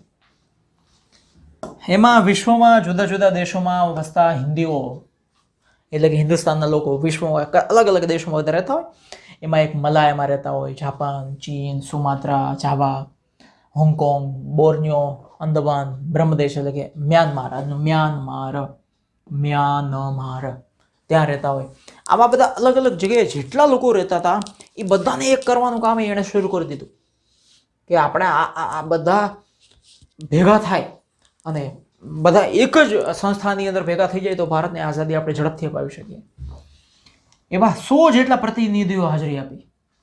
બોલો, 100 જેટલા, બધા દેશોમાંથી, બધા જબરદસ્ત માઇન્ડ, ખોપડી, દેશભક્તિવાળા બધા શૂરવીરો, 100 જેટલા પ્રતિનિધિઓ આવ્યા અને બધા હાજરી આપી.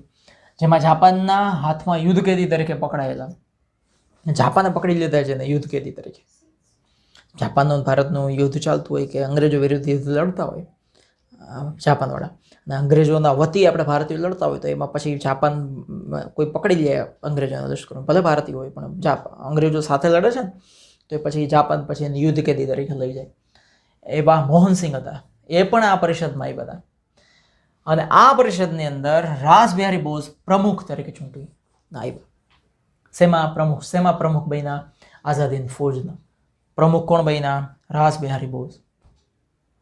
ઇન્ડિયન ઇન્ડિપેન્ડન્સ લીગ એનું ગુજરાતી થાય આઝાદ હિંદ ફૌજ. બરાબર. એટલે આ હિન્દીમાં નામ છે, આ ઇંગ્લિશમાં નામ છે, પણ છતાંય બે સંસ્થાઓ અલગ અલગ. જો અંગ્રેજોની કડક સુરક્ષાને ભેદીને સુભાષચંદ્ર બોઝ એક સબમરીન દ્વારા, હવે અંગ્રેજોનો તો ચુસ્ત બંદોબસ્ત હોય કે સુભાષચંદ્ર બોઝ ક્યાંય જવા જોઈએ નહીં, પણ છતાં એની કડકમાં કડક સુરક્ષાને પાર કરીને આઝાદ હિંદ બોઝ સબમરીન ખબર છે તમને, જે દરિયાની અંદર નીચે ચાલે, એ સબમરીન દ્વારા બર્લિનથી સિફતપૂર્વક એટલે કે બુદ્ધિપૂર્વક જાપાન પહોંચી ગયા 1943માં. આ એક જબરદસ્ત સાહસ કહી શકાય. ત્યાં એને કોણ મળ્યું? રાસબિહારી બોઝ. હિન્દ મુક્તની આ ફૌજ ઇન્ડિયન ઇન્ડિપેન્ડન્સ લીગની સર્વોચ્ચ નેતાગીરી સુભાષચંદ્ર બોઝને સંભાળી લેવાનું આમંત્રણ આવ્યું. કોણે? રાસબિહારી બોઝ, જે પ્રમુખ તરીકે ચૂંટાઈ આવ્યા હતા ઇન્ડિયન ઇન્ડિપેન્ડન્સ લીગના. એણે હવે એવું કીધું કે હવે તમે નેતા બની જાઓ. સુભાષચંદ્ર બોઝને કીધું કે તમે નેતા બની જાઓ, કારણ કે તમારી અંદર શૌર્ય, સાહસ બધું છે. આ ફૌજ માત્ર હિન્દી સૈનિકોની અને હિન્દી અધિકારીઓની જ અને ભારતીય મુક્તિ માટે જ લડશે એમ નક્કી થયેલ, જેમાં જાપાન અને અગ્નિ એશિયાના હિન્દીઓની મદદ મળી. ફૌજ બની આઝાદ હિંદ ફૌજ, ઇન્ડિયન ઇન્ડિપેન્ડન્સ લીગ. એમાં ખાસ વાત નક્કી શું થઈ કે આમાં માત્ર હિન્દી સૈનિકો એટલે કે હિન્દુસ્તાનના સૈનિકો જ હશે, હિન્દુસ્તાનના જ અધિકારીઓ હશે, અને ભારત મુક્તિ માટે એટલે કે ભારતને સ્વતંત્રતા અપાવવા માટે જ કામ થશે, બીજું કોઈ કામ નહીં થાય. અને જાપાન અને અગ્નિ એશિયાના હિન્દીઓ એટલે કે જાપાનમાં રહેતા હોય અને અગ્નિ એશિયાના જે દેશોમાં રહેતા હોય એ દેશોના જેટલા પણ લોકો ભારતીયો દેશ માટે લડત અપાવવા માટે તૈયાર છે એ બધા જોડાશે એમાં. આવું નક્કી થઈ ગયું. જાપાનના વડાપ્રધાન ટોઝો હતા એ સાથે, એ સમયે જાપાનના વડાપ્રધાન ટોઝો, એની સાથે મુલાકાત કરી સુભાષચંદ્ર બાપાએ. એમણે હિન્દના પૂર્ણ સ્વરાજ્ય માટે તમામ પ્રકારની સહાય જાપાન કરશે, અને જાપાન ત્યારે માની ગયું કે ભારતને આઝાદી અપાવવા માટે જે કરવું પડે અમે તૈયાર કરશું, અમે તમારો સાથ આપશું. કેવા હશે આ બધા સુભાષચંદ્ર બોઝને બધા કે જાપાન જેવા દેશોને મનાવી લે. તેમણે હિન્દના પૂર્ણ સ્વરાજ્ય માટે જો બધી સહાય કરશે જાપાન, એવું નક્કી થઈ ગયું. જાપાનીઝ લશ્કર હિન્દમાં આગળ વધે તેમ તેમ કામચલાઉ સરકાર ત્યાં રચીને ત્યાંનો વહીવટ તેમને સોંપશે અને જાપાન તેમને માન્યતા પણ આપશે. જાપાને શું કીધું કે જાપાનનું લશ્કર હિન્દુસ્તાનમાં એટલે કે ભારતની અંદર ધીમે ધીમે પ્રવેશ કરશે.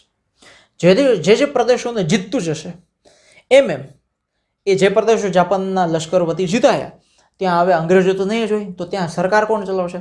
તો સુભાષચંદ્ર બોઝે અને જાપાને એવું નક્કી કર્યું કે ત્યાં સુભાષચંદ્ર બોઝને કીધું કે તમે ત્યાં કામ ચલાવ સરકાર એટલે કે તાત્કાલિક એટલે કે ફટાફટ જે સરકાર બની જાય એવી રીતે તમે ત્યાં બધું સંભાળજો અને અમે એને માન્યતા આપશું.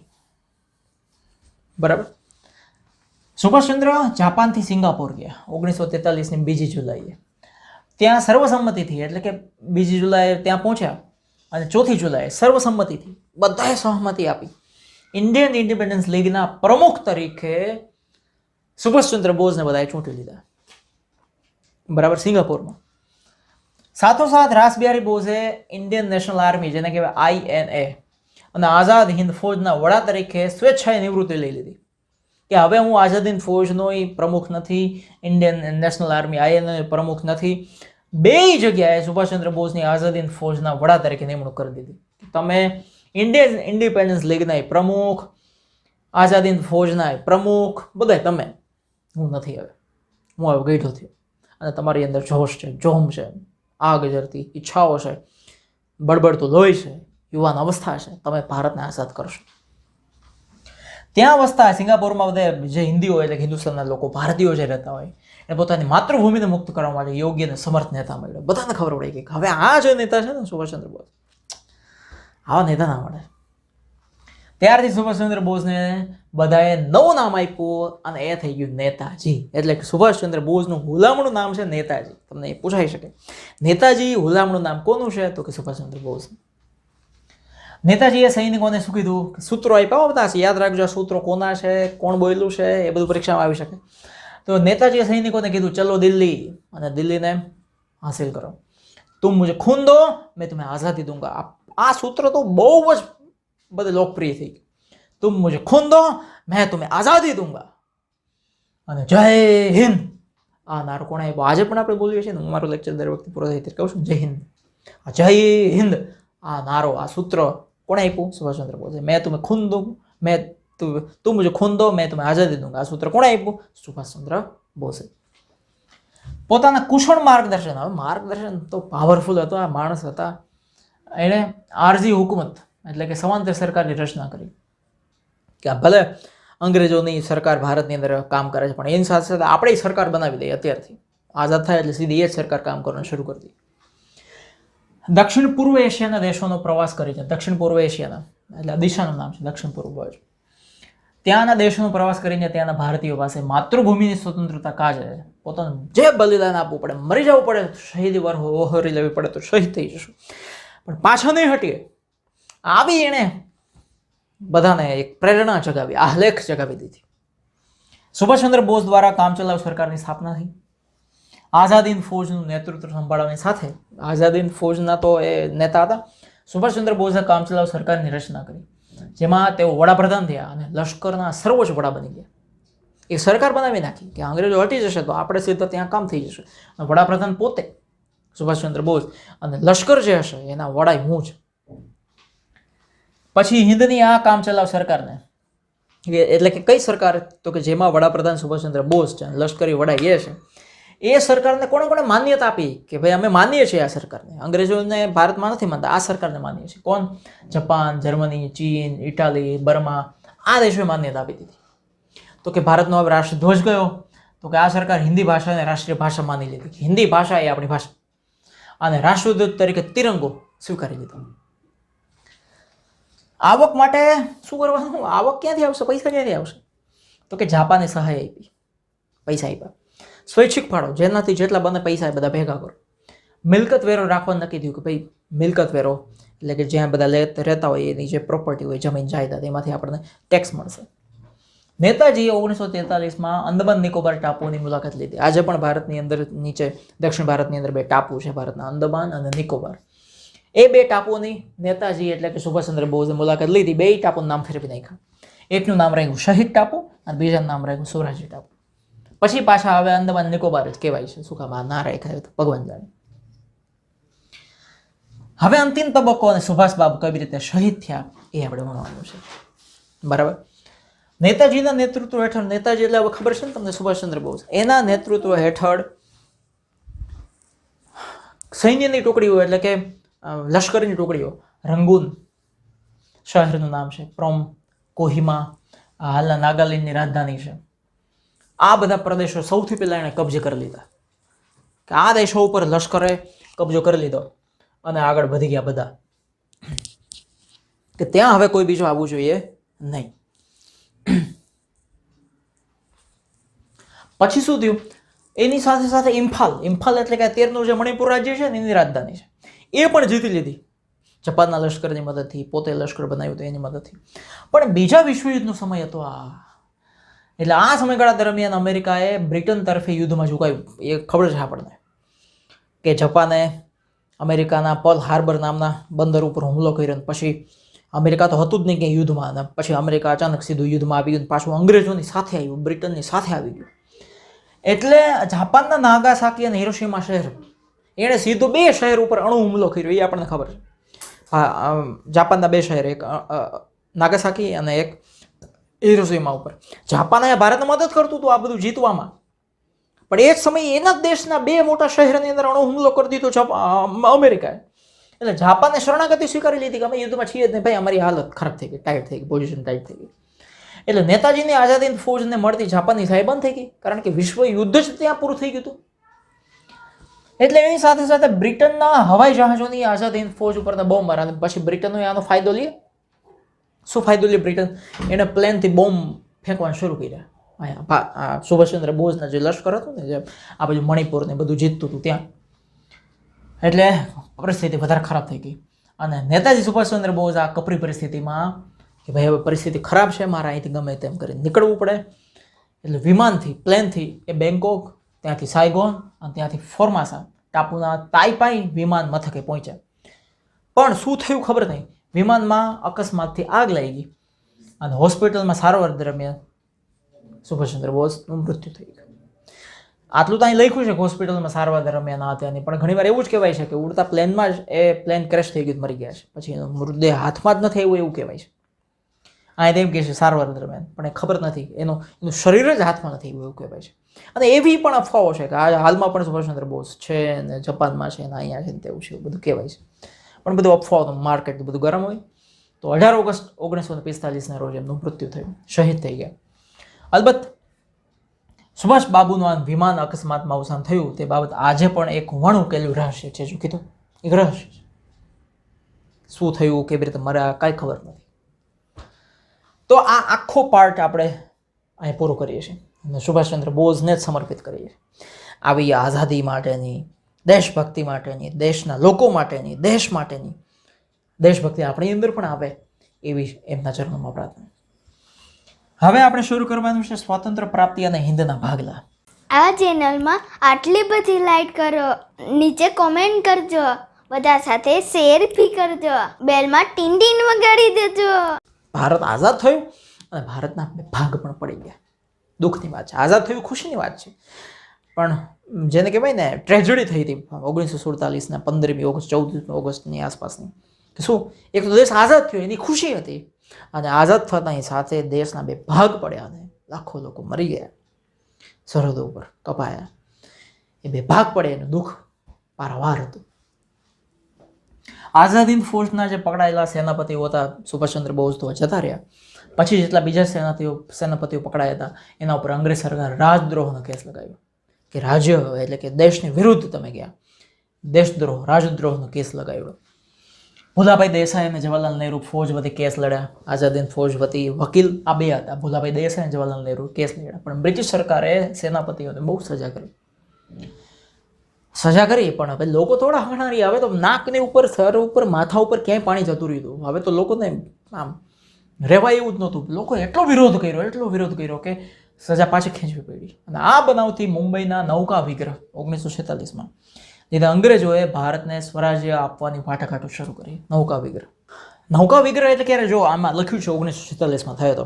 લગભગ 20,000 જેટલા સૈનિકો જે નેવીમાં હોય ને, સમુદ્રના રસ્તે દેશનું રક્ષણ કરતા હોય અંગ્રેજો વતી, એ ભારતના જે સૈનિકો હતા એ બધાએ જ અંગ્રેજો વિરુદ્ધ, સૈનિકો અંગ્રેજોની નીચે કામ કરતા હતા, ભારતના સૈનિકો, એણે જ 20,000 જેટલા સૈનિકોએ મુંબઈમાં કેટલી બધી નૌકા એટલે કે જહાજો ઉપર રહીને અંગ્રેજો વિરુદ્ધ જ વિદ્રોહ જાહેર કરી દીધો અને દેશભક્તિની દાજ બતાવી એને. તો બહુ મોટી ઘટના છે. જો કે એને એટલું બધું મહત્વ ઇતિહાસમાં નથી મળ્યું આ વિદ્રોહને. બાકી બહુ મોટો વિદ્રોહ હતો. પછી તો કરાચી, કોલકાતાથી લઈને ક્યાં સુધી આ વિદ્રોહ બધે ફેલાઈ ગયેલો અને દેશના લોકોની અંદર એક આગ આઝાદી પ્રત્યે લગાડી દીધેલી. આના વિશે તો આખું એક કલાક જોઈએ ભણવા માટે. અને અંગ્રેજોએ ભારતને સ્વરાજ્ય અપાવવાની વાટાઘાટો શરૂ કરી. પછી ખબર પડી ગઈ અંગ્રેજોને કે હવે પાણી આવી ગયું છે, હવે આપણે અહીં રહેવાય એવું નથી, અને ચર્ચાઓ શરૂ કરી દીધી. બ્રિટનના વડાપ્રધાન એ સમયે હતા એટલી, આપણે ગુજરાતીમાં એટલી પણ નામ હતું એટલી. એણે જાહેરાત શું કરી દીધી કે બ્રિટન સરકાર કેબિનેટ મિશન યોજના મુજબ હિન્દ સરકાર એટલે કે હિન્દુસ્તાનની નવી જે સરકાર રચાશે એને બધી જ ભારતની સત્તાઓ સોંપી દેશે અને જૂન 1948 સુધીમાં હાથ ખંખેરીને પાછા અમે બ્રિટન આવતા રહીશું. આ દરમિયાનમાં હિન્દના વાઇસરોય હતા એ સમયે વેવેલ. એની જગ્યાએ નવા વાઇસરોય આવી ગયા, એટલે કે ભારત આખું અંગ્રેજો વતી સંભાળવાના મુખ્ય, એનું નામ છે માઉન્ટ બેટન આવી ગયા. વેવેલ જતા રહ્યા, માઉન્ટ બેટન. એ વખતે હિન્દમાં ફાટી નીકળેલા રમખાણોને લીધે દેશની સ્થિતિ, એટલા બધા રમખાણો ફાટી નીકળેલા, એટલી બધી પરિસ્થિતિ ખરાબ થઈ ગઈ હતી અંગ્રેજો વિરુદ્ધ, એટલું લોકોને મગજની અંદર ઝેર ચડી ગયેલું, એટલે ભારતની સ્થિતિ બહુ ખરાબ હતી. બંધારણ સભાની રચના માટે, કઈ સભા? બંધારણ સભાની રચના માટે જુલાઈ 1946ની ચૂંટણીમાં કોંગ્રેસની બંધારણ સભા એટલે કે આખી એક સભા લોકો સિલેક્ટ કરે, પસંદ કરે, અને એ લોકો પછી બંધારણ ઘડવાના હતા. તો બંધારણ સભાની રચના માટે જુલાઈ 1946ની ચૂંટણીમાં કોંગ્રેસને 210માંથી 201 સીટ મળી ચૂંટણીમાં, અને મુસ્લિમ લીગની 78માંથી 73 સીટ મળી. એટલે શું થયું? પરિણામે લીગે પાકિસ્તાન માટે, એટલે કે આ મુસ્લિમ લીગે પાકિસ્તાન માટે બહુ જ મોટી માગણી કરી કે અમારે કોઈ પણ રીતે ભારત આઝાદ થાય એટલે એમાં ભારતમાં નથી રહેવું, અમારો દેશ અલગ હોવો જોઈએ. માગણી કરીને સરકાર ઉપર એટલું બધું દબાણ કર્યું કે 16 ઓગસ્ટ 1946ના દિવસે સીધા પગલા દિન તરીકે પાડવાનો આદેશ કરતા સમગ્ર હિન્દમાં કોમી હુલ્લડો અને તોફાન ફાટી નીકળ્યા. કોમી હુલ્લડો એટલે હિન્દુસ્તાનમાં હિન્દુ અને મુસ્લિમો વચ્ચેના જે તોફાનો રમખાણો એ ફાટી નીકળ્યા. આ જોતા સરદાર પટેલ હતા, નહેરુ, જવાહરલાલ નહેરુ હતા, બધા કોંગ્રેસના નેતાઓને એવું ખબર પડી ગઈ કે પાકિસ્તાનની માગણી સ્વીકાર્યા સિવાય બીજો કોઈ વિકલ્પ નથી, પાકિસ્તાનને અલગ કરવું જ પડશે. આ એક એવી પરિસ્થિતિ હતી ને એક મોટો પોઈન્ટ હતો કે જેણે આવનારા આજ તારીખ સુધીની વાત છે કે ક્યારે ભારત પાકિસ્તાન શાંતિ ના લેવા દીધી. અમુક લોકોની ઈચ્છાઓએ કેટલાય લોકોના જીવતર હરામ કરી દીધા. મુસ્લિમ લીગ અને જીના એટલે કોણ? મોહમ્મદ અલી જીના. એ બે હઠ પકડી દીધી કે બંધારણ સભાનો મુસ્લિમ લીગ દ્વારા બહિષ્કાર થઈ ગયો કે અમારે બંધારણ સભામાં રહેવું જ નથી, અમારો દેશ અલગ આપો અને અમારો અલગ બંધારણ હશે. એટલે લીગ, જે મુસ્લિમ લીગ, એણે 31 જાન્યુઆરી 1974માં પાકિસ્તાન પ્રાપ્તિ માટે જલદ કાર્યક્રમના આગ્રહને લીધે હિન્દ વિભાજન સ્વીકારવાની પરિસ્થિતિ પેદા થઈ 1947માં 31 જાન્યુઆરી. એટલો મોટો એનો હઠાગ્રહ વધી ગયો, અમારા પાકિસ્તાન જોઈ નહીં, પાકિસ્તાન ગમે એમ કરીને જોશે અમારે, પછી અલગ કરવું જ પડ્યું એને. આ સંજોગોમાં માઉન્ટ બેટન, જે ભારતના વાઇસરોય હતા એ સમયના, અને સરદારને સમજાવ્યું, જાણે સરદાર સમજતા જ કંઈ ન હોય જાણે, પણ આ તો મજબૂરીની પરિસ્થિતિ એટલે સરદાર શું કરી શકે એમ વાત છે. અનેક સ્વાયત્ત અને વિરોધી એકમોવાળી નિર્બળ કેન્દ્ર સરકાર કરતા કેટલાય સ્વાયત્ત અને વિરોધી એકમો, સ્વાયત્ત એટલે સ્વતંત્ર અને વિરોધ કરવાવાળા, એવા કેટલાય મંડળીઓ કરતા કેન્દ્રના આધીન, કેન્દ્ર સરકારને સાથે રહી એવા અને વહીવટી એકમોને જેની સાથે આરામથી મસ્ત વહીવટ થઈ શકે એવા એકમો સાથેની સુદૃઢ મજબૂત સરકાર ધરાવતું હિન્દુ એટલે કે ભારત વધારે શાંતિ ભોગવી શકશે એવું એને સમજાયું. જાણે સરદારને કંઈ ખબર જ નહીં પડતી. નેતા અને ઘણા બધા નેતાઓને આ દલીલ યોગ્ય લાગી અને તેઓએ, નહેરુ અને સરદારે ગાંધીજી સાથે વાતો કરી બધી. ગાંધીજીએ ના છૂટકે હિન્દના ભાગલાની વ્યવસ્થાને ભારે હૈયે સ્વીકાર કર્યો. ગાંધીજીની ઈચ્છા નહોતી ભારત પાકિસ્તાન અલગ થાય, કારણ કે એ તો બાપુ હતા, બાપને ઈચ્છા જ ન હોય કે બે છોકરા જુદા થાય. માઉન્ટ બેટન યોજના આવી ત્યારે કઈ યોજના આવી? માઉન્ટ બેટન યોજના. જૂન 1947 હિન્દના ભાગલા પડી ગયા. વાઇસરોય હતા ભારતના, એટલે કે અંગ્રેજો વતી આખું ભારતને સંભાળનાર વાઇસરોય કહેવાય, એ હતા માઉન્ટ બેટન. એણે પોતાનું સ્થાન સંભાળી લીધું 24 માર્ચ 1947માં એ વાઇસરોય બની ગયા. અને બધી વાઇસરોય તો પહેલેથી બની જ ગયા હતા, પણ આ બધી પ્રક્રિયા કરવામાં પોતાનું સ્થાન એણે જમાવ્યું. તેમના મતે હિન્દના ભાગલા એટલે હિન્દુસ્તાનના ભાગલા કરવા સિવાય હવે કોઈ ઉપાય બાકી નહોતો. સરદાર પટેલ જેવા કેટલાક વાસ્તવદર્શી, સરદાર પટેલ જેવો વાસ્તવિક માણસ કોઈ ના હોય એવા આપણને એમ થાય કે આપણા વડવાઓ, આપણા બાપ દાદા આવા જોરદાર હતા, મજબૂત હતા, એવા નેતાઓએ પણ આ વાત સ્વીકારી લેવા આગ્રહ કર્યો હતો. આમ આ સંજોગોમાં લાંબી ચર્ચા વિચારણાના અંતે વાઇસરોય માઉન્ટ બેટન આઝાદી અને ભારતના ભાગલાની સ્વીકૃતિ થઈ એ મીટિંગ બેટને અખંડ હિન્દના બે ભાગલા કરવાની આખરી યોજના રજૂ કરી કે હવે ભારતના આ રીતે બે ભાગલા કરો. 3 જૂન 1947માં બે ભાગલા થયા, જેને માઉન્ટ બેટન યોજના કહેવાય. જે ભારતના વાઇસરોય અંગ્રેજો વતી માઉન્ટ બેટન હતા, એણે છેલ્લે કે ભારત અને પાકિસ્તાનના બે ભાગલા કઈ રીતે થશે એ યોજના આપી, એટલે એ યોજનાનું નામ આપ્યું માઉન્ટ બેટન યોજના. કોંગ્રેસ અને મુસ્લિમ લીગે યોજનાનો સ્વીકાર કર્યો. જોકે વાઇસરોય અને માઉન્ટ બેટને પંજાબ, બંગાળની હિન્દ બહુદી વિસ્તારોને હિન્દ સાથે વાઇસરોય માઉન્ટને શું કર્યું? શું અંગ્રેજો છે ને એક નંબરના એ હતા, એ એટલે તમે સમજી દો કેવા હતા, લુચ્ચા લફંગા એવા બધા.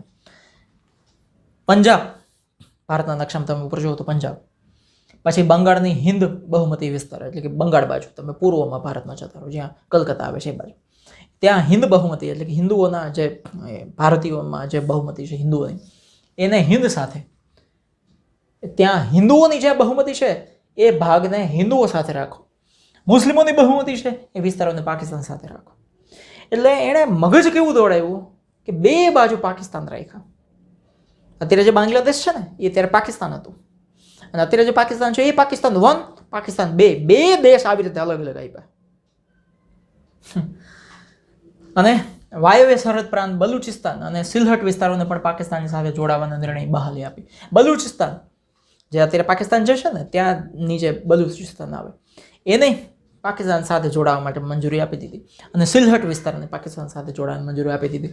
અત્યારે બલુચિસ્તાન જોરદાર એવા મૂડમાં છે કે અમારે પાકિસ્તાન સાથે નથી રહેવું અને જોરદાર ત્યાં વિરોધો થાય છે, ખતરનાક વિરોધો થાય છે. અને આવી રીતે ભારત પાકિસ્તાન બે અલગ થયા. હિન્દ સ્વાતંત્ર્ય ધારો 1947 એટલે કે એવો કાયદો આખો આવ્યો કે હિન્દ એટલે કે ભારત આઝાદ થઈ જાય છે. વાઇસરોય માઉન્ટ બેટનની યોજના અનુસાર બ્રિટિશ પાર્લામેન્ટ, બ્રિટનની ઇંગ્લેન્ડમાં પાર્લામેન્ટ જે હતી ત્યાં જ હિન્દ સ્વાતંત્ર્ય ધારો પસાર થયો જુલાઈ 1947. આ ધારા મુજબ એટલે કે આ કાયદા મુજબ ભારતીય સંઘે એટલે કે કેન્દ્ર સરકારે પ્રથમ ગવર્નર જનરલ તરીકે માઉન્ટ બેટનને અને પાકિસ્તાને જનાબ મોહમ્મદ અલી ઝીણાને પસંદ કર્યા. કોને?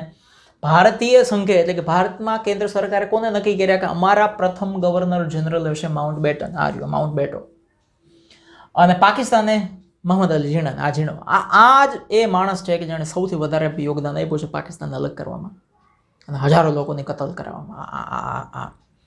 પર્સનલ આની એટલી બધી ઈચ્છાઓ હતી કે આ માણસ આને નર્કમાં જગ્યા ન મળે. બહુ મોટું ખરાબ માણસ. આ ધારાથી હિન્દની પરાધીનતાનો અંત આવ્યો એટલે કે ભારત જે પરાધીન હતું એટલે કે ગુલામ હતું એ ગુલામી ભારતની કેન્સલ થઈ ગઈ. એટલે ગાંધીજીએ આ છેલ્લો આઝાદ હિન્દ એટલે કે હિન્દ સ્વતંત્ર ધારો એટલે કે હિન્દનો જે આ છેલ્લો કાયદો જે સરકારે પસાર કર્યો અંગ્રેજ સરકારે, એને ગાંધીજી શું કહેતા, બ્રિટિશ સરકાર દ્વારા હિન્દને આપવામાં આવેલો એક માત્ર શ્રેષ્ઠ અને શ્રેષ્ઠ આ ધારો છે કે ભારતને એને આઝાદ કર્યું. બ્રિટિશ શાસનના અંતિમ વાઇસરોય હતા માઉન્ટ બેટન. અંતિમ વાઇસરોય એટલે કે અંતિમ મુખ્ય, આખા અંગ્રેજ સરકાર જે ભારતમાં રાજ્ય કરતી હતી એના અંતિમ મુખ્ય વાઇસરોય જેને કહેવાય એ હતા માઉન્ટ બેટન. એણે સત્તા સોંપવાની કાર્યવાહી શરૂ કરી. તમને એક માર્કમાં પૂછાઈ શકે ભારતના અંતિમ વાઇસરોય કોણ હતા, તો માઉન્ટ બેટન હતા. એણે સત્તા સોંપવાની શરૂઆત કરી. નવી દિલ્હીમાં એક સમારંભ, આખો મોટી સભા થઈ 14મી ઓગસ્ટ અને 1947ની મધ્યરાત્રિએ. અને ધ્વજસ્તંભ ત્યાં ઉપર પાર્લામેન્ટમાં હોય ને એ ઇંગ્લેન્ડનો હતો, યુનિયન જેક જેને કહેવાય, એ નીચે ઉતારી લીધો અને પહેલી વખત મધ્યરાત્રિએ 14મી ઓગસ્ટ મધ્યરાત્રિ 15મી ઓગસ્ટની રાતની 12 વાગ્યાની સમય ત્યાં ભારતનો તિરંગો પહેલી વાર ત્યાં લહેરાયો. બોલો ભારત માત કી જય, જય હિન્દ, જય ભારત. માઉન્ટ બેટને ભારતને સ્વતંત્રતા આપતા દસ્તાવેજો ભારતના પ્રથમ હિન્દી ગવર્નર, પ્રથમ અંગ્રેજ ગવર્નર હતા માઉન્ટ બેટન આપણા, અને ભારતના પ્રથમ હિન્દી ગવર્નર હતા જનરલ તરીકે નિયુક્ત થયેલા ચક્રવર્તી સિંહ રાજગોપાલાચારી. એને બધા જ કાગળિયા દસ્તાવેજ બધું આપી દીધું. આ બધું હવે તમારો દેશ તમે સંભાળો. સત્તા હસ્તાંતર એટલે કે સત્તા અંગ્રેજોના હાથમાંથી હતી એના હાથમાંથી આપણા હાથમાં આવી, એ બધી પ્રક્રિયા પૂરી થઈ ગઈ. સમગ્ર વાતાવરણ આનંદના લહેરથી ગુંજી ઉઠ્યું. બધા ભારત માતા કી જય. અને 15મી ઓગસ્ટ 1947નું સુંદર પ્રભાત ઉગ્યું. સમગ્ર ભારત દેશની જનતા આનંદ ઉલ્લાસથી સ્વતંત્રતા દિવસની ઉજવણી કરવા માંડી. પણ છતાંય અંદરોની ઘણા ભારતના એવા હિસ્સાઓ હતા જ્યાં ખબર નહોતી લોકોને આપણે આઝાદ થઈ ગયા છે. એ લોકોને એવું જ લાગતું હતું અંગ્રેજો. આજે તો શું છે, ન્યૂઝ ચેનલ, મોબાઈલ આ તેને કાંઈ પણ થાય તો આપણને ખબર પડી જાય. એ સમય નહોતી ખબર પડતી. જ્યાં જ્યાં ખબર પડી ત્યાં બધા તોરણ બાંધ્યા, શાળાઓમાં મીઠાઈઓ વેચાઈ, કેટલા લોકોએ પ્રતિજ્ઞા લીધી હોય, માનતા રાખી દેશ આઝાદ થશે પછી જ હું આમ કરીશ. એ પૂરી થવાથી બધાને રાહત અનુભવાય. પણ મહાત્મા ગાંધી હિન્દ વિભાજનની વેદનાથી દુઃખી હતા. ભારત આઝાદ થયું બરાબર છે, પણ પાકિસ્તાન અલગ થયું ને એ મોટી દુઃખ ભરેલી દાસ્તાન છે. તેઓ ઊંડા શોક અને ચિંતનમાં ડૂબેલા. સ્વતંત્ર બનેલ ભારત અને તેની સમક્ષની તાત્કાલિક સમસ્યાઓ ઘણી બધી હતી.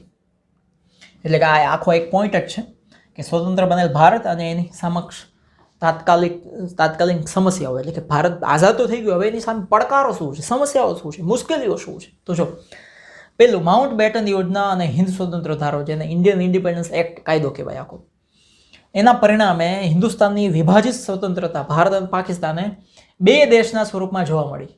અંગ્રેજો ગયા પણ બે ટુકડા કરતા ગયા. ભાગલા પાડોને રાજ કરો એની નીતિ અહીંયા છેલ્લે સુધી આવી. અંગ્રેજો બધા નરકમાં સૌ પડતા હશે. બે દેશના હજારો લાખો લોકોને જે દુઃખી કર્યા છે એને આજની તારીખે જે દુઃખી થાય છે એ કંઈ એને બદદુઆ એને કંઈ જીવવા દેતી હશે. આ તબક્કે સ્વતંત્ર ભારતે નીચેની મુખ્ય સમસ્યાઓનું સૌથી પહેલા ગમે તેમ કરીને સમાધાન લાવવાનું હતું. પહેલું લશ્કરોની વ્યવસ્થા. લશ્કરની વ્યવસ્થા કરવી જ પડે, કારણ કે કાલે પાછો કોઈ દેશ આપણે ઉપર હુમલો કરે શું કરવું, પહેલા લશ્કર મજબૂત બનાવવું. મિલકતોને લગતા પ્રશ્નો. અત્યાર સુધી બધું અંગ્રેજોનું હતું. હવે કઈ મિલકત, કઈ ખેતીવાડી, કેટલી જમીન, કોનું શું, આ બધી સમસ્યા થાય એનું શું કરવું. લેણા અને દેવાના હિસાબ, ભારત દેશો પાસે કોઈ પાસે પૈસા માગતું હોય, ભારત તે કોઈની પાસેથી પૈસા લેવાના હોય, એ બધો હિસાબ કઈ રીતે સમજવાનો. નિરાશ્રિતોની સમસ્યા, જે પાકિસ્તાનમાં જેમની જમીન જાયદાદ ઘર પૂર્વજો હતા, ત્યારે એવું નક્કી થયું હતું કે જેને ભારતમાં રહેવું હોય આ દિવસ સુધીમાં ભારતમાં આવી જાય, પાકિસ્તાનમાં રહેવું પાકિસ્તાનમાં જતા રહે. તો જે લોકો પાકિસ્તાનમાંથી ભારતમાં આવ્યા એને એની જમીન ક્યાં આપવી, એને રહેવાનું ક્યાં આપવું, એનું શું કરવું, આ એક સમસ્યા હતી. જાહેર સેવાઓ તથા તે માટે અધિકારીઓ અને વહીવટી તંત્રની વ્યવસ્થા. જાહેર સેવાઓ એટલે કે સરકારી અધિકારીઓ કોને બનાવવા, કલેક્ટર, કમિશનર, બધી કેટલી બધી જગ્યાએ સરકારી અધિકારીઓ, પોલીસ, આ તે બધું કેમ ઊભું કરવું, બધું વહીવટી તંત્ર આખું કેમ ઊભું કરવું, એ એક પ્રશ્ન હતો. ભારતની પશ્ચિમે આવેલા પશ્ચિમ પાકિસ્તાન અને પૂર્વ તરફના પૂર્વ પાકિસ્તાનની આંતરરાષ્ટ્રીય સરહદો નક્કી કરવી. ત્યાં સરહદો નક્કી કરીને ત્યાં ખીલા ખોડ દેવા પડે ને, થાંભલા ઉભા કરી દેવા પડે ને, અહીંથી પાકિસ્તાન અલગ, અહીંથી ભારત અલગ, એ તાત્કાલિક કરવાનું હતું. આ બધી સમસ્યાઓ હતી. આ પ્રશ્નના નિરાકરણ માટે માઉન્ટ બેટનના અધ્યક્ષપદે એટલે કે અધ્યક્ષ હતા કે ભાઈ આટલી બધી સમસ્યાઓ છે. શું સમસ્યાઓ છે કે ભાઈ લશ્કર, મિલકત, લેણા દેણા, નિરાશ્રિત, જાહેર સેવાઓ અને સરહદો. એટલે એક મિટિંગ થઈ. મિટિંગના અધ્યક્ષ કોણ હતા? Mount batten. ભારત પાકિસ્તાનના બે મળી 5 પ્રતિનિધિઓ, ભારતના 2 પ્રતિનિધિ અને પાકિસ્તાનના 2 પ્રતિનિધિ, 5 જણા. એક માઉન્ટ બેટન, 5 જણા થઈ ગયા, ભેગા થયા. આ સમિતિએ આવા પ્રશ્નોના ઉકેલ માટે સંબંધિત પ્રશ્નોના જાણકાર અને તજજ્ઞોના જુદા જુદા પંચો નિયુક્ત કર્યા કે ભાઈ મિલકત કેવી રીતે બંટવારો કરવો, કેવી રીતે જાહેર સેવામાં લોકોને નોકરી આપવી, કેવી રીતે આ બધા આ 5 પ્રશ્નોના સમાધાન કેવી રીતે કરવા. તો 5 પ્રશ્નોના જે તજજ્ઞો હોય, નિષ્ણાંતો હોય, એનું એક પંચ એટલે કે કમિટી એટલે કે સમિતિ બનાવી, ગ્રુપ બનાવ્યું આખું. અને મતભેદ પ્રસંગે ભારતના, અને જો એમાં કઈ મતભેદ થાય, પાકિસ્તાન એમ થાય કે આમાં આમ ન હાલે, ભારતને એમ થાય આમાં આમ ન હાલે, એમાં કોઈ પ્રશ્ન આવે, મતભેદ થાય, તો ભૂતપૂર્વ મુખ્ય ન્યાયાધીશ હતા એના અધ્યક્ષ, ન્યાયાધીશ એટલે કોણ? સુપ્રીમ કોર્ટ હોય એના મુખ્ય ન્યાયાધીશ, જજ. એના અધ્યક્ષ પદે ભારતના અને પાકિસ્તાનના એક પ્રતિનિધિઓનું બનેલું લવાદી પંચ. લવાદી એટલે મધ્યસ્થી પંચ, જે મધ્ય મારીએ, મિડલ મેન જેને કહેવાય ને, હા, કે બેયનું સાંભળે, એવો એક લવાદી પંચ. એમાં એક પ્રતિનિધિ, ભારતના એક પ્રતિનિધિ અને ભારતના એક પ્રતિનિધિ, અને એના અધ્યક્ષ પદે મુખ્ય જજ એને રાખ્યા. એ જે ચુકાદો આપે એને આખરી માનવાનું 2 દેશે નક્કી કર્યું. બરાબર. પ્રોબ્લેમ થાય તો ભારતીય લશ્કરના સરસેનાપતિએ લશ્કર અને લશ્કરી સરંજામનું વિભાજન પૂર્ણ કરતા બ્રિટિશ સરકાર ભારતમાંથી વિદાય લીધી. ભારતના લશ્કરના જે સરસેનાપતિ હતા, મુખ્ય લશ્કરના વડા, લશ્કરનો બંટવારો કરવાનો હતો કે આટલું લશ્કર આનું, આટલું લશ્કર આપણું, આટલા લશ્કરના જે હથિયારો છે એ પાકિસ્તાનના, આટલા હથિયારો ભારતના. પછી ભારતમાંથી ફેબ્રુઆરી 1948માં બધા અંગ્રેજો ગયા અને આપણે એને વિદાય આપી દીધી. લશ્કરી, ન્યાયિક અને વહીવટી વગેરે સેવા આપનાર અધિકારીઓને ભારત પાકિસ્તાન વિકલ્પ સ્વીકારવાની તથા તે સંબંધી પગાર ભથ્થા, નોકરીની સલામતીની ખાતરી આપી. હવે જેને લશ્કરમાં રહેવું છે, ભારત કે પાકિસ્તાનના, ન્યાયિક એટલે કે કોર્ટના જજ હોય, વકીલ હોય, એમાં જેને રહેવું છે, વહીવટી એટલે કે બીજી બધી સરકારી ઓફિસોમાં જે કામ કરનારા સરકારી અધિકારીઓ છે, એને સ્વતંત્રતા આપી દીધી, વિકલ્પ આપી દીધો કે તમારે પાકિસ્તાનના લશ્કર વહીવટમાં રહેવું છે કે ભારતના. એના આધારે એના પગાર નક્કી થઈ ગયા, એની નોકરીની સલામતી નક્કી થઈ ગઈ, ખાતરી આપી દીધી કે તમને એ નોકરીમાં કાયમ રાખવામાં આવશે. ભારત અને પાકિસ્તાન છોડી જે લોકો નિર્વાસિત હતા, પાકિસ્તાન છોડીને ભારત આવતા હતા, તેમની બંને દેશોની મિલકતો, રોજગાર, વ્યવસાય વગેરે સમસ્યાઓને ધર્મ અને કુનેહપૂર્વક ઉકેલવામાં આવી. લખ્યું છે પણ એટલી બધી ઉકેલાણી નથી.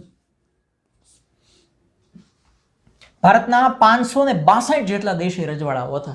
ભારત સ્વતંત્ર થયું, જ્યારે ભારત ઉપર રાજ્ય કર્યું અંગ્રેજોએ, ત્યારે ભારત એક નહોતું ને. ભારતની અંદર કેટલા રજવાડાઓ, રાજાઓ રાજ કરતા હતા, બરાબર, એટલા ટુકડાઓમાં 562 ટુકડાઓ હતા. એ બધા ટુકડાઓ અંગ્રેજો ગયા એટલે બધા ટુકડાઓ એમ જ કે આ તો અમારો દેશ છે, આટલો અમારો, આટલો અમારો. પણ એ બધાને એક સંઘમાં, એક કેન્દ્રમાં જોડવા માટે બહુ જ મોટું ભગીરથ જબરદસ્ત કામ જો કોને કર્યું હોય તો સરદાર વલ્લભભાઈ પટેલ. શું કામ? એની અંદર દ્રઢ નિશ્ચય હતો, લોખંડી મનોબળ હતું, મુત્સદીપૂર્ણ વાટાઘાટો, કેમ કામ કરવું, વ્યવહારુ માણસ પાકા હોય તો સરદાર વલ્લભભાઈ પટેલ. એને 562 જેટલા દેશી રજવાડાઓને એક કરી દીધા. આમ છતાં વિભાજનને લીધે થયેલ કોમી રમખાણો, ઘણા કોમી રમખાણ થયા હતા. વિભાજન એટલે કે ભારત દેશ અને પાકિસ્તાન બે અલગ પડ્યા. એ વિભાજનમાં, એ અલગમાં કોમી રમખાણો થયા. અને મહાત્મા ગાંધીજીની હત્યાની આ વાત બધાને ખબર છે. 1948માં ગાંધીજીને ગોળી મારીને હત્યા કરવામાં આવી.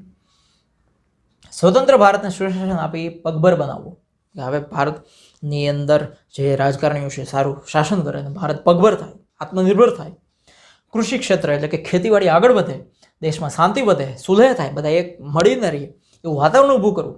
દેશની આંતરબાહ્ય સુરક્ષા, દેશની અંદરની અંદર સુરક્ષા ઊભી કરવી, દેશની બહારથી લોકો કોઈ દેશને હળી ના કરે એવી સુરક્ષાઓ ઊભી કરવી. આ બધા પ્રશ્નોના નિરાકરણ માટે લાંબા ગાળાનું આયોજન એ ત્યારે બહુ જરૂરી હતું. હવે શું થયું આગળ, શું નથી થયું, એ આ પાઠની અંદર છે નહીં. આ પાઠ અહીંયા થઈ ગયો પૂરો. દેશ આઝાદ થયો ત્યાં સુધીનો પાઠ છે કે આઝાદી તરફ પ્રયાણ, અને ભારત પાકિસ્તાનના ભાગલા પડી ગયા અને ગાંધીજીની હત્યા થઈ ગઈ. સરદારે 562 જેટલા રજવાડાઓને એક કરીને અખંડ ભારત આપ્યું. સો અહીંયા 5 નંબરનો પાઠ આપણો પૂરો થઈ જાય છે. આગળ પછી 6 નંબરના પાઠમાં, 7 નંબરમાં પાઠમાં આપણે ઘણું બધું હજી જાણવાનું છે, બાકી છે, ભણશું. સો મેક્સિમમ લાઇક કરો અને કોમેન્ટ કરો, મિત્રો સાથે શેર કરો અને મંડી જાઓ તૈયારીઓમાં પરીક્ષાઓની. કોઈ પણ પરિસ્થિતિની સામે લડવા માટે, જેમ આની અંદર બધા સ્વતંત્ર સેનાનીઓ, દેશભક્તો લડતા હતા, એમ આપણે પણ આપણી જિંદગી માટે લડવાનું જ છે. તો એવી મજબૂતી ભગવાન તમને આપે એ પ્રાર્થના સાથે જય હિન્દ, જય ભારત, વંદે માતરમ. આ ચેનલમાં આટલી બધી લાઈક કરો, નીચે કોમેન્ટ કરજો, બધા સાથે શેર બી કરજો, બેલમાં ટીન ટીન વગાડી દેજો.